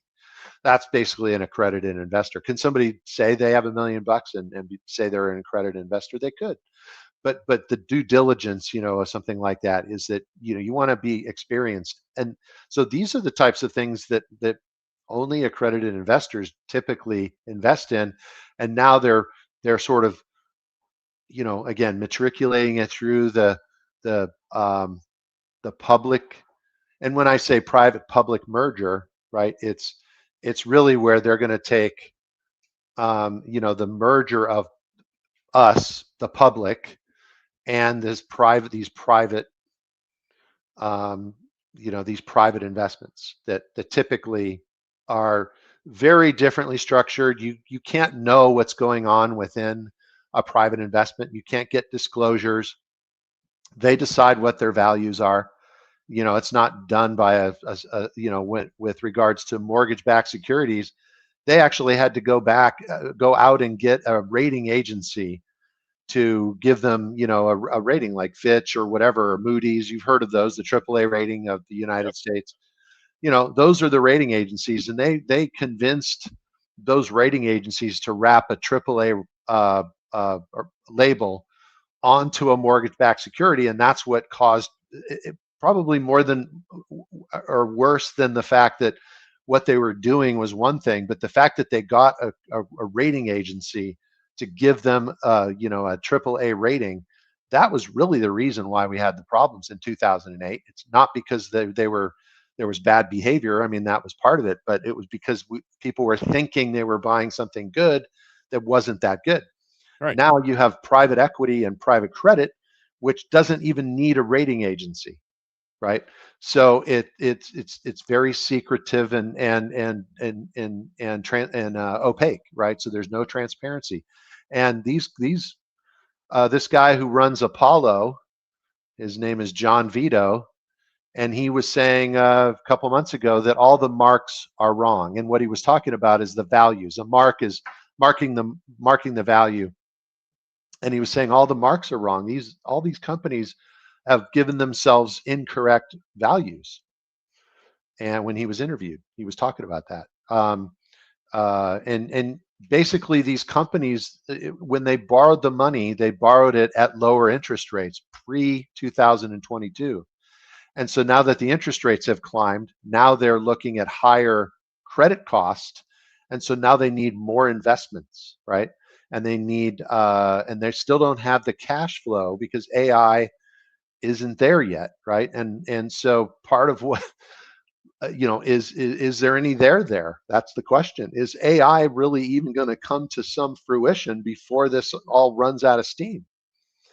You know, and if everybody's investments are tied into that, I mean, this I don't want people to get scared. I just want them to become alert. And I was telling some people that I was talking to about this. It's sort of like keep your head on a swivel, stay frosty, and ask questions, right? So you know, and evaluate your situation according to those three things, and look at the person that's helping you, and are they up to the task, and all of those things. I'm going to say that it's important for people to have, especially at this time, to have some very, very good, somebody has to have your back and try to help you and protect you and keep you safe and all of those things. But at the same time, there's opportunity still, and there's ways that this thing is producing revenue for certain people, but we just don't know when it's going to end. Yep. And we don't know when the rug is going to get pulled out from under everything. And but if people should look at Bloomberg, Financial Times, and a couple of the other sort of bigger outfits that you know, are just strictly about finance, and just look at the headline. Even if you can't read the article, look at the headline and understand that there's things going on, and then maybe go use archive.today if you want to read the articles that are paywalled. But typically those are important things to just be careful about what you're doing, and especially if you're near retirement. You know, it's important to know those things. Yeah, I was going to say, this is probably, for investors. Once I used to invest, I used to get all into this. I was trading stocks on a daily basis. My best friend was a stockbroker. I was in this back and forth, and I started to realize, at least back in then, which was in the, you know, late 90s, early 2000s, I started to realize you just can't figure it out. I mean, for me, I need to have some understanding that I'm gaming the system. It's like when you go to Vegas, right? There are games of chance and there are games of skill. I didn't want to play the games of chance. I didn't want to pull the lever for a slot machine. I wanted to play craps or something where I felt I had some understanding of the control. Now you may, because you do this for a living, but I recognize that when I was doing day trading, I didn't have a clue what was going on. I just didn't understand it. I'm like, you know what? I might as well just gamble on a ball game. I'd rather gamble on a ball game than gamble on the stock market. Watch the ball game. Yeah, I mean, I would just say something that I forgot to mention earlier. Bank of England, of course, which is above the Bank of International Settlements, which is above all all the central banks. They just began stress testing. So you remember the COVID-19 in whatever it was, November, where they were doing the the scenarios, right, of what would happen if we had a pandemic. Now, the Bank of England is stress testing private credit. They're doing the same thing. They're running out various scenarios of private credit to see, where the stress is. Can you imagine? And I gotta roll, but can you imagine a scenario where this stock market does one of those crashes just out of the blue with where people are right now, right? Especially because, if you're over 65, you're loving Donald Trump because the stock markets went up. You're in retirement. Many people have a 401k or have invested their money and they are on cloud 9, right? Because their investments imagine you got $1 million in the bank. You and your wife are getting ready to retire. Donald Trump becomes president, and all of a sudden it's 2 million in 8 years. You're like, oh my God, this is the greatest president in the world. Look what he's done for my finances. And then to have this thing be cut in half or have a stock market crash at this time when grocery bills and energy prices and anxiety is everywhere. I can't even imagine what society would look like if something like that happened again. Well, the psychology of it all is very interesting, because this is the time when, if I tell people get a second opinion. People never do second opinions when things are going well. No, they never do. And I challenge anybody listening who has a decent amount of money to lose that if you have a lot to lose, then the time to be doing the second opinions is when things are great, because when things are great, people aren't paying attention. They kind of get lulled into a false sense of security, and there's just as much hanky-panky going on, or higher fees, or whatever's going on in someone's account. It's easier. I mean, again, I'm not saying this is purposeful from an advisor standpoint or from a wirehouse standpoint, but high returns masks erosion and inefficiency, right? So if the fees are high, if there's a lot of internal transactional costs that are part of your mutual fund or whatever, lots of turnover and things like that, it's being all the ways that might affect you in bad ways, which it's the same, right? It's going to be massive. You're not going to notice. Yeah, you don't notice. If you put $20 into something and you really it goes up to 100, you should get that $80. Well, if somebody takes 50 from you and you only made 30, like, I made 30, look at that. You don't realize that your money is being taken from you. That's super important for people to understand. Just that one thing, like, move out of your comfort zone. And even if you don't take the advice of whoever it is that's giving you the second opinion, at least you found out. And if you weren't satisfied with what the person was telling you, do another one, right? So anyway, we said Warren Buffett has lots of cash right now, a lot of cash on hand. Yeah, something to be said about the people who are doing that. Yeah. All right, Carrington Financial. That's my man, Rick Babbitt's, every Tuesday at 11 or 11:30, depending how we lay this thing out. But always good to see you, my friend. I appreciate you giving us a little bit of time today. Rick Babbitt's, 314-671-0525. I'm the one that started saying that because I would I'd hear people say, Rick, they'd go, well, I got a financial advisor. I said, you got a financial advisor? Rick's become a friend of mine. Just get his opinion. I got friends, I come from an industry where it was rocking and rolling, 80s through 2000s. If you were in the shoe business, you could make an enormous amount of money. And a lot of my friends got very wealthy in the shoe business. I'm like, just ask the guy, call him up, ask him a couple questions, see if it makes sense, because all you need, because most of the people are my age, right? They're in their mid 50s. I grew up with them in the shoe business. All you need is to wake up right before your retirement and have half of your money lost. You will flip completely out. So get second, get third opinions, make sure that you understand your money as much as your advisor does, and then you'll feel safe that you're making the right decisions, and whatever happens, happens. But if you just blindly throw your money because you've got a buddy in the financial world, you have no idea how that's going to work out ultimately. I think people should be making sure they take care of their money. In this world, make sure you're taking care of your money, because it could get nasty in a hustle, if you ask me. Is Isaiah able to play that? Oh yes, just to make sure we disclose. The following segment is brought to you by Carrington Financial, which is solely responsible for its content. Investment advice is offered through J.W. Cole Advisors. Carrington Financial and J.W. Cole Advisors are unaffiliated entities. The opinions expressed by Rick Babbitt should not be construed as specific investment, legal, or tax advice. All economic and performance information is historical and not indicative of future results. Investing may involve the risk of loss of principal. Any tax advice on this show is not intended to be used by any person for the purpose of avoiding U.S. federal or state tax penalties that may be imposed on such person. Each listener should seek advice from their own tax advisor or legal counsel on topics that arise from the show. Rick Babbitt is not providing legal or tax advice. Nothing should be construed as a solicitation of an offer to buy securities. Missouri State Insurance License Number 8029768. I love it. Last question for you, Rick. Are we going to be able to do treasurer for my biz? I'm wait. I mean, yeah, they have to approve me. So I think you got a lot of fire under their asses a little bit, Rick. Come on now. After where are they? They are. You know, they take they just want us to. I'm sure it's going to be fine, but they just need it to be structured a certain way or whatever to their satisfaction. All right. Have a great day, brother. I'll talk to you soon. That's Rick Babbitt again. 314-671-0525. Get a second, get a third, get a fourth, get a fifth opinion. Doesn't matter how many you get to me. Just get Rick Babbitt's opinion. 314-671-0525 or check out the website yourcaringadvisor.com. Talk to you soon, Rick. Thanks so much for having me on. You got it, brother. All right, Isaiah, got a lot done today. I know. Lots of questions answered. Yeah, we got to get the end of the show advertisements in here with Jones. Ready to rock and roll for you. I just say to everybody very quickly, the advertisers make it all run. We are not monetizing. I think at some point we'll try to monetize on social media, but for right now, we're small business advocates. That's our thing. I'm a small business. If I had $100 million in the bank, I would be a small business advocate because I think it makes culture and society better when you're doing business with your neighbors versus a big corporation that's out of the state. Just like Frontier Airlines cancels my flight. Nobody is there. There's nobody to talk to. I don't like those type of businesses. I want to talk to the owner when I have a problem. I advocate for small businesses. I love them. That's where my heart is at. When I was in wholesale retail, I loved dealing with small businesses, the mom and pop shops, the 1 or 2 store operations. They made life colorful for me. I became friends with them and their families from coast to coast. When I dealt with the big corporations, oddly enough, Isaiah, what would happen was I'd be doing business with Susie on Tuesday.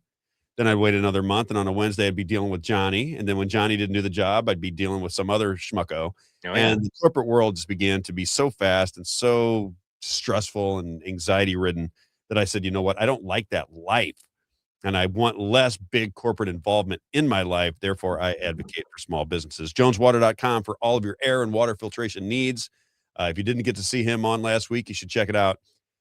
You cannot live in a home or business anymore without clean air and fresh water. You just can't do it. You got to have it. You're always going to have these little ailments.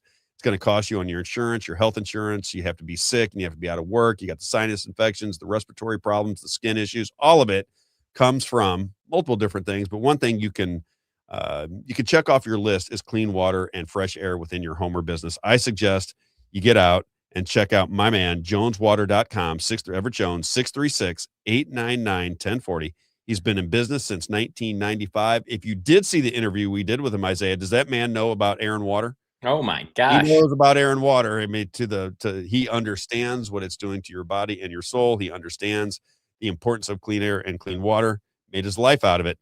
You'll be the filter or you'll buy the filter. JonesWater.com, 636-899-1040. Take it from us, best in class when it's time for clean water and clean air, home or business. It is JonesWater.com, 636-899-1040. Home dehumidifiers in the summertime. He says, man, if people only knew how much money they could save simply by putting in a dehumidifier, a good system in your home, especially in the hot summer times in Missouri, we have all that humidity in your house. He said, you got to put your thermostat at 70. He says, if you put it on 70, he goes, you could just as easily put it on 72, 73 with a dehumidifier. And then all of a sudden you don't have the high energy bills. They lower, and this thing works to a T, clean, fresh, not so heavy air in your home. My man, Everett Jones Air and Water, 636-899-1040. GraceHauling.com. He's been around for a long time with us, so I got to push my man, Gary and Karen Schneider. They are absolutely fantastic. And every time I say that Grace Hauling is an advertiser, I hear people out in St. Charles County go, oh, I see their trucks everywhere. So I started to add that into my pitch. The reason you see Grace hauling trucks, cans, dumpsters all over St. Charles County is because people like doing business with Gary Schneider. Great guy. They pride themselves on customer service. They pride themselves on competitive pricing. If you are a commercial business, always remember this company's been around since 1998, and they provide 2, 4, 6, and 8-yard dumpsters. And if you are a residential customer, anything rubbish, anything trash, whether it be trash, recyclables, yard waste, or bulk pickups, it is gracehauling.com. Gracehauling.com. One more time, gracehauling.com. But for the grace of God, he would not have such a thriving business. And then my man Mitch, he's probably doing business right now. I don't know if Mitch is still around. I got to get Mitch on the show. Mitch, I got to get you on. So Mitch, you got to get in touch with me. Mitch will talk about his business for a bit, Isaiah, and then he's going to get into child trafficking because this is something he has followed. He would be the greatest reporter on child trafficking the world has ever known. He's kept it all up throughout the years. When it came to his attention, he's been calling the FBI. He's been collecting all of the data, all of the emails, all of the Epstein files, everything. Got to get Mitch on. He is with rocketcareers.com, ROCKIT careers.com. Again, if you are this is where they specialize, small to medium-sized businesses. If you consider yourself a small to medium-sized business and human resources either cost too much or just doesn't do a very good job of putting great candidates before you, lean on Rocket, ROCKIT careers.com. Talent recruiting, they'll put the best candidate because they've been at this forever. They're my age. They've been at this for a long, long time. They have candidates from coast to coast. Doesn't matter what profession. They'll put the right person in the right position in your company so you have talent within your business. And once you have great people working in your environment, all of a sudden business and profits begin to swell. Rocket, ROCKIT careers.com. Last thing, if you're out of work or hate your job, check these guys out. They'll help you launch a new career. Best in the business. Rocketcareers.com. ROCKIT careers.com, 636-778-2419. And then finally, when it's time for lunch, Isaiah, where do we go? When it's time for lunch, Moe's Pizza. Moe's Pizza. If you're in the Washington, Missouri, or Franklin County area, you know about Moe's Pizza. You already know who it is. But if you're anywhere in the surrounding areas and want to get out and check out Moe's Pizza, delicious salad and pizza bar, all you can shove down your throat. I love when I can eat all I want to eat when I'm hungry. I go there, I get all the salad and all the pizza I enjoy. They have great sandwiches, chicken wings, and the best ice cream. That ice cream is good. Closed on Mondays. God owns the place. They just work there. Mike and Brenda Johns, great people. If you have any kind of gathering out in the Franklin County area, whether it be birthday parties, political meetings, you name it, any kind of gathering, any kind of banquet space, Bible studies, whatever you got going on, when there's a meeting and you need space, it is Moe's Pizza in Washington, Missouri. They'll take care of you. Family environment, been around forever. As I like to say, a landmark in Washington, Missouri at the corner of Grand and 5th Street. Moe's Pizza. Does pizza not sound good when it's time for lunch? Moe's Pizza. If you're feeling lazy, you can order on DoorDash now. And now they have DoorDash. That's right. Isaiah, what else do we got today? Nothing else to get into, but just wanted to, this was an article that I printed out this morning that I was reading. Just, I don't think this is going to be major news, but it's something that we should bring to everyone's attention. 40 mayors worldwide endorse a pact to shape data center development. So this is a worldwide pact. There's mayors in Phoenix, Arizona, Melbourne, Australia came together over worries about data centers using a lot of their city's electricity and water and competing with housing developers for available land. So definitely tell everyone to check that out. Just 40 mayors worldwide endorse a pact to shape data center development. So it's not just the U.S. that's it's seeing global. issues. It's global. So it's global. What do you think of Alex Newman real fast before we get off? Great. I think unbelievable when you have somebody that's got that kind of intellect and intelligence. I mean, you got to follow Alex Newman. I know a lot of people listen to the show, follow Alex Newman. But what I find so fascinating about Alex Newman is if you dedicate your life, it's like when people say, Rob, do you have a degree in this? And I say, well, I've been at this for 6 years now. That's 6 years of studying your tail off on a daily basis. I have college is a joke. Right. Exactly. I have a doctorate in what's going on between what we are told, I would say politics, communication, even COVID. I've studied more on those particular issues than pretty much anybody in your world, right? Yeah. So when somebody with the intellect and intelligence of Alex Newman shares the opinion that you've come to garner, tried to take my personal opinions out of everything and just say, what am I seeing? Right? Is it Democrat, Republican? Is it liberal, conservative? Is it tall, short? Is it fat, skinny? What is going on in the world? I say, I'm going to put all of my preconceived notions aside. I'm going to look at this from a journalistic point of view, and I'm going to report information. He's coming to the same conclusions pretty much about what's going on in the world as I am. Yeah. As you are, Isaiah. You're on the same page with it, right? So 100%. it's a great feeling to know that somebody that does this for a living, has traveled the world, accomplished person, has the same ideas about what is going on in the world as you do. It always gives me great confidence that I'm not, because you and I, what's it called? Imposter syndrome? Yes. Right? You and I both have a little bit of vibe with that. When people start paying attention to you and you get somewhat of a public persona, you always wonder, it's a lot of pressure to have people relying on what you have to say, or people that you bring on as guests, and they're getting information from you, and you want to do a good job of disseminating that information. And you always think to yourself, am I worthy? That makes me feel a little bit more worthy, because if I'm on the same page with Alex Newman, I feel like I'm in pretty good shape. Yeah. That makes sense. Oh, 100%. When he was talking about the Charlie Kirk, everything with Charlie Kirk, I think that he laid it out in a way. One, he's just a good communicator, Alex is, and he laid it out in a way where I felt he was extremely respectful and extremely, not respectful to you necessarily, but respectful to Charlie, respectful to Erica, respectful. And that's, I think, how you can approach things and understand how you can criticize something. And just because you're criticizing a event or maybe a behavior, that doesn't mean you're criticizing the individual, right? And I think he did a good job of separating that, of not criticizing an individual for, oh, Erica's crazy eyes and, all these things and stuff. Rather, he does have some crazy eyes.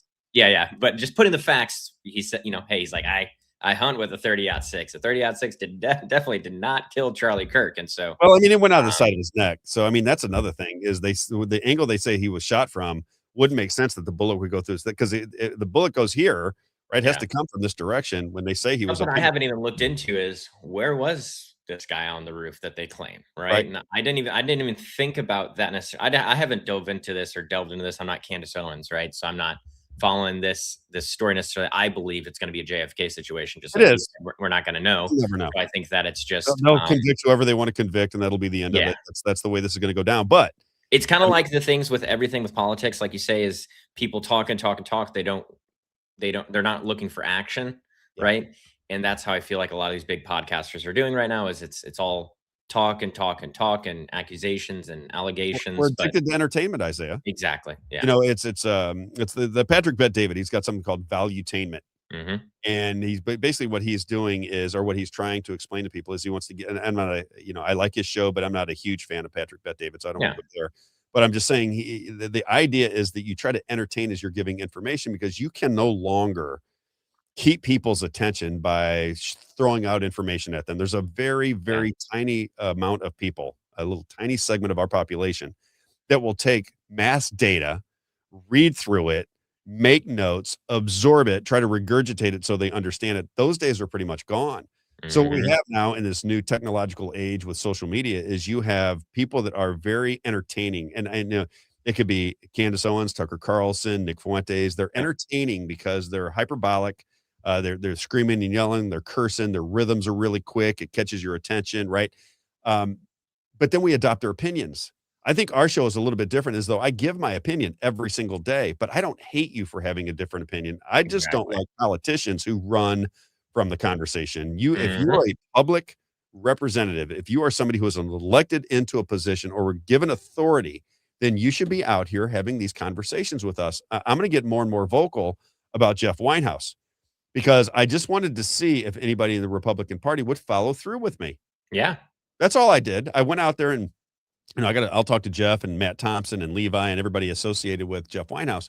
But what I wanted to do with Jeff Winehouse was originally just go out and say, okay, did you know about this story? Right? Because we're talking about, this guy's been in prison for 13 years. Okay. So we're going back to 2012, 2013. Did you know about this story? No, Rob, I never heard about this story. Well, let me give you this video. I talked to the people that were close to him, including family, people out in the area, the guy that did the documentary.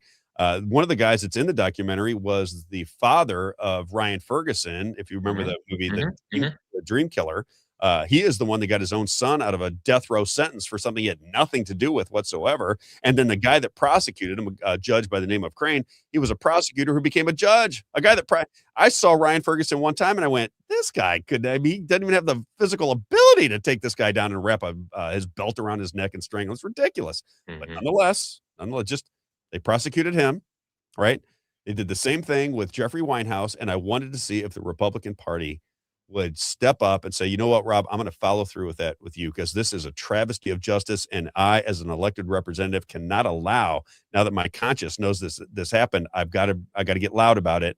I'm going to start talking about it. I'm going to bring more and more people from the Republican Party into this little network so that we can get justice for Jeffrey Winehouse. As of right now, zilcha. And they wonder why. We got to start clipping this stuff. They wonder why there is a distrust. The Missouri power structure, which would include the Missouri Highway Patrol, if they execute an innocent journalist on videotape, you know that it happened. You can watch the video. You can talk to witnesses. You can talk to the producer of the documentary. You can talk to Jeffrey Winehouse himself, and no movement takes place. Well, how do you expect people that vote for the Republican Party to have any trust in anything that you're doing? And that goes for everybody. Can I just tell you some of the people that I talk to on a routine basis? Trisha Burns, right, out in St. Charles County, used to come on the radio show all the time. Mike Koslow, who's up for anything. Mike, where you at? Right? Where you at, Mike? Nick Schroer, who I worked with, right? He's an attorney who works in an attorney's office. Where we at? Adam Schnelting, right, who's pushing A3, cares about life. Do you care about life? Do you care about justice? Where are you? Then you get into Franklin County. Where is John Simmons? He's in Franklin County. He has to be aware of it by now.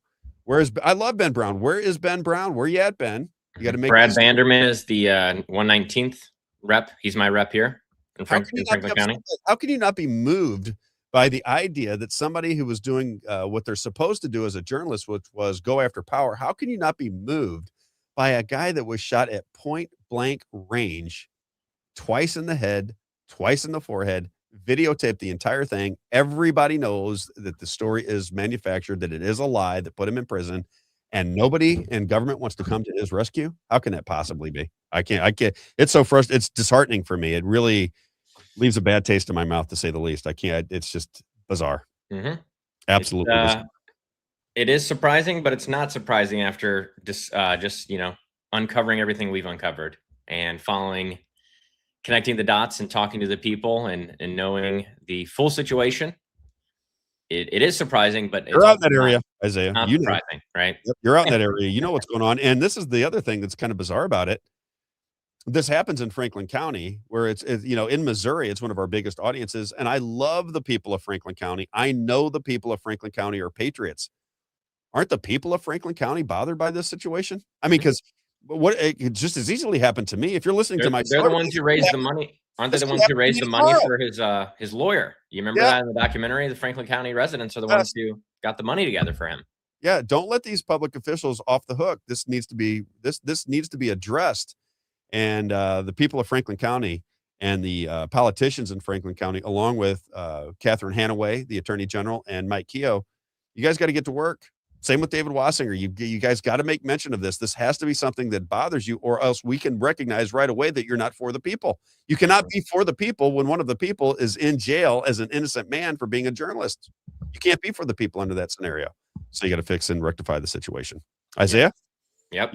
You agree to do that?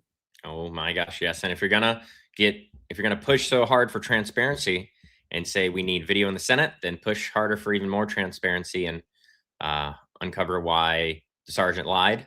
Why did he lie? What was his motivations for lying? Who did he protect? Those types of things. That's all we want to know. Yeah. So the officer that shot Jeffrey Winehouse had drugs in his system, said that he didn't have drugs. You would think that would throw it out right there. Yep. Right. He has what do you have? Ambien and something else in his and like some kind of SSI, like a benzo or something like that. Yeah. Yep. So so right then and there, just nothing else that would overturn the deal. Not to mention that the police officer said that he came around, he was like doing donuts around him, And then he's got the video where he just drives up nice and calm. He's talking when he gets out. Mhm. Hey, Jeff, what are you doing? Everybody's nicety nice.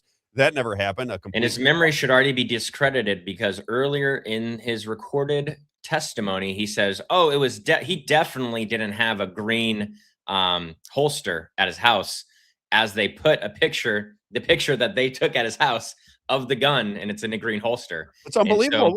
And then it takes two hands to get the holster out. I know. When he's right before he gets shot, you can see that he's got the camera on his hand. Yeah, like right? this. You can see that his hands are up in the air. The witnesses say that the hands were up in the air, and they're trying to tell people that he was trying to get a gun out of his pocket, that the police officer even said that it takes two hands to get the gun out of his holster, which he had just seen when he went into his house on that trumped up search warrant. I know it's going over a lot of people's heads who don't know the story, but it's such an obvious miscarriage of justice that it boggles the mind that more people in government aren't concerned about it, because if you're in government to make life better for the citizens you protect and serve, how can you allow this to happen again and again and again? Isaiah, that's all I got. Yeah, it's we to the people, not for the people, It's just a bummer. It really is. I just feel so bad for the guy. I just cannot imagine.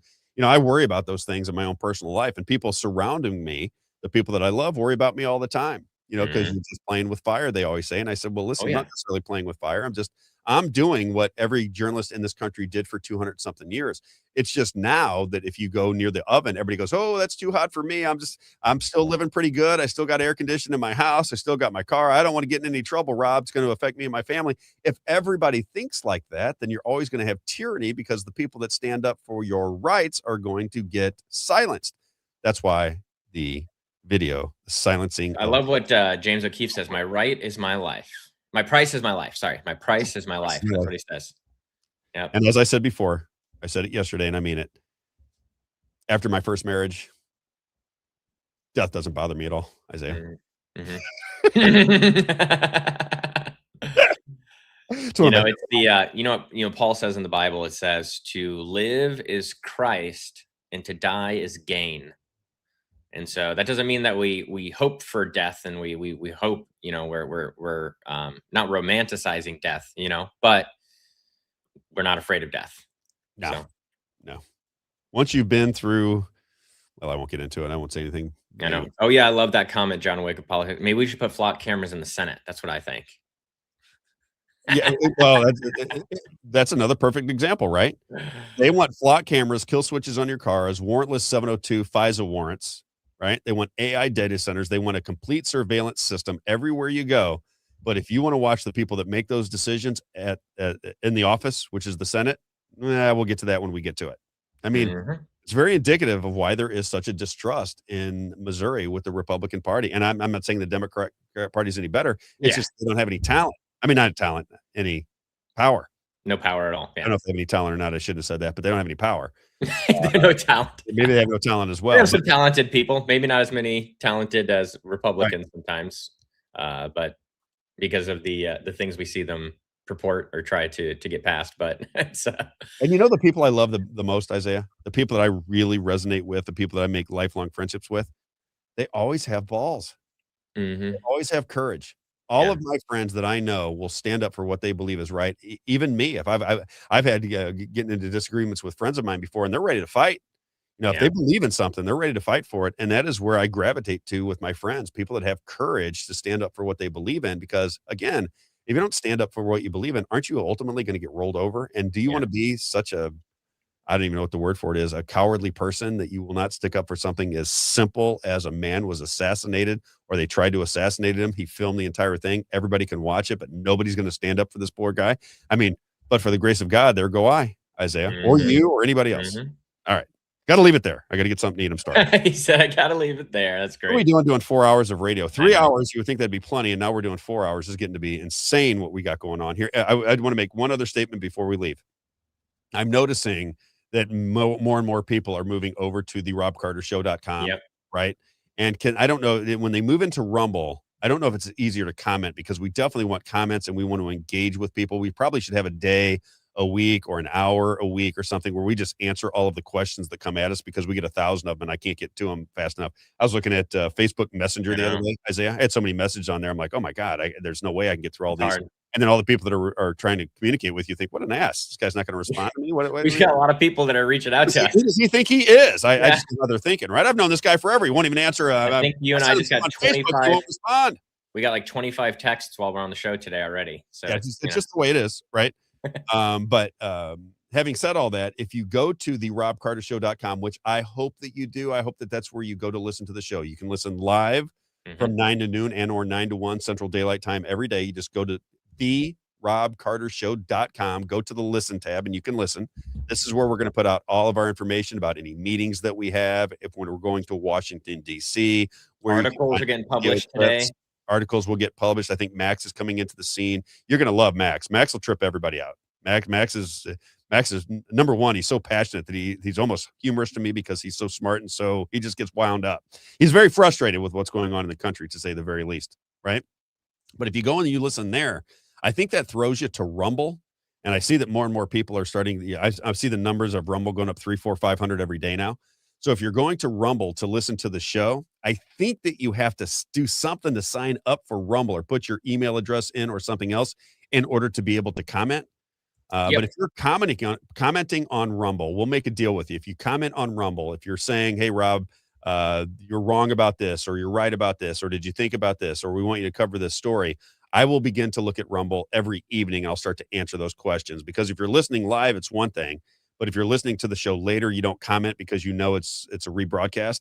If you put a comment on there, we'll try to get to it and we'll answer those questions. I think that might bring more people to comment, because right now I think most of the comments are coming from Facebook and X, I would guess, most likely. I know a lot of most of the chat in the live chat is Rumble. It is. It's mostly Rumble, and then X and YouTube come in. Facebook is the least amount, I would say. But Facebook suppresses us a lot. And so but Facebook, I don't even care anymore about Facebook. I know we talked about how maybe we won't even stream to Facebook. Right. I see Facebook as what did you eat for dinner kind of thing. Show me pictures of your family. I do understand why people get irritated with politics on Facebook, because every person over 60, they get all their information on Facebook. They might not want to hear political talk all the time. They want to escape from it. They see my face on there and like, Rob, leave me alone. I do kind of understand it. I think we just hopped over to Rumble. Thanks, John Wick. Thank you, John. And I think what we can do ultimately, and we've said this before, but I want to bring it to everybody's attention because I'm going to talk to Tom just a little bit later on doing our website, is just put the clips up on Facebook. Right, just clips. They'll get the gist of what we're doing. Then they can join in if they want to. Yeah, I told them to what I want to do is create a Rob Carter Show Facebook page, like we've talked about. That way, it's off your profile, and we can stream to both. But that way, we can start pushing people maybe to a page where we can keep people more updated on different things. And then with the page, what we're able to do is we're able to delegate access to people. And so then, Rob Carter doesn't have to manage everything on his own. Then we can get some community members who maybe want to moderate and help us out and different things like that. Because, we already have it, but we're eventually going to keep getting bigger and bigger and bigger, where we already have people coming in and talking trash to us. You know what I mean?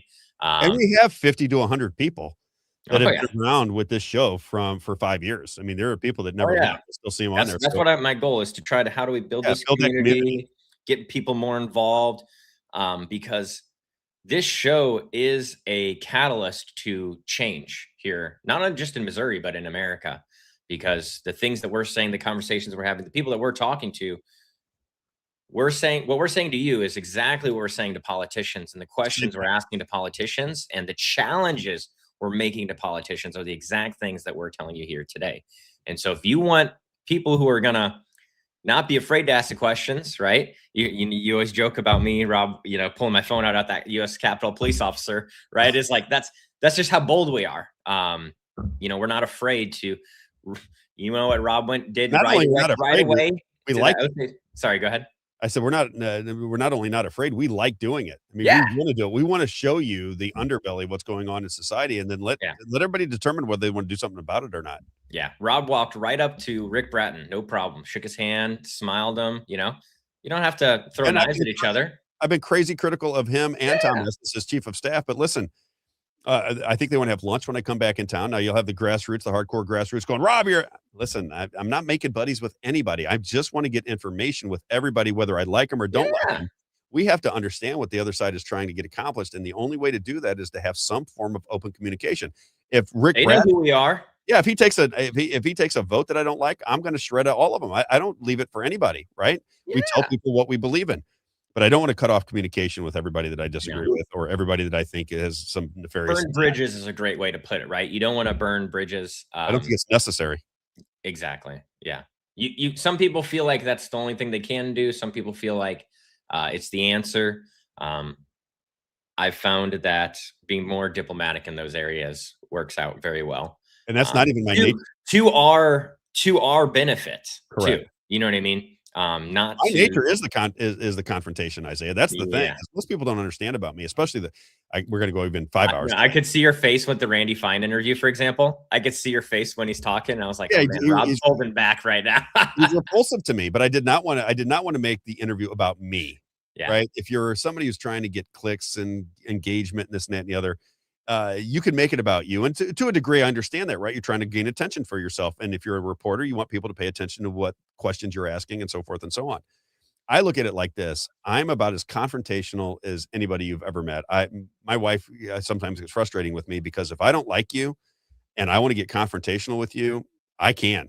And I can get really heated, and I get heated really fast to the point of embarrassment. I don't like that about myself. It's a flaw in my personality, but I can do it. And I actually sometimes enjoy doing it. Just get me in a bad mood and then get me somebody I don't like in front of me. We can get down to Chinatown real quick. But as an information person, as a journalist, I think it steers us away from what we want to accomplish. I think we get more done with getting conversation accomplished versus alienating somebody to where the rest of the people that are in that camp can go, oh, we're never talking to him. We're not talking to Rob. That guy is he's going to come in here. He's going to throw flames at me. I'm not going to talk to him. And then they tell all their friends not to talk to me. And all of a sudden we're preaching to the choir. I don't want to preach to the choir. I want to bring these people in. What did he say? He said you should meet with Rex Sinkfield. Come on, Rex. Call me up, baby. I love billionaires when they're giving me money. I love it. Especially when they're giving me money, right? Call me up, Rex. All right, Isaiah. That's it. Have a great day, brother. I will talk to you soon. We should get on about the video that you took, because we got Missouri Promise. We got the lady for Amendment 3 on there. Our conversation with Rick Bratton, Heather Overstreet, some of the politicians that were running in the Republican Party. If we cut those up, we should probably start to. I think those might be really good for Facebook. Those are 100%. Those are definitely good Facebook videos. Yeah, we got to get the Canvas subscription. We'll talk about that later. Just let me know what you need and we'll do it. Yes, sir. Sounds great. Have a great day, everybody. Isaiah and I will see you tomorrow morning at 9 a.m. on the Rob Carter Show. Talk to you soon. Don't miss it. Don't miss it ever.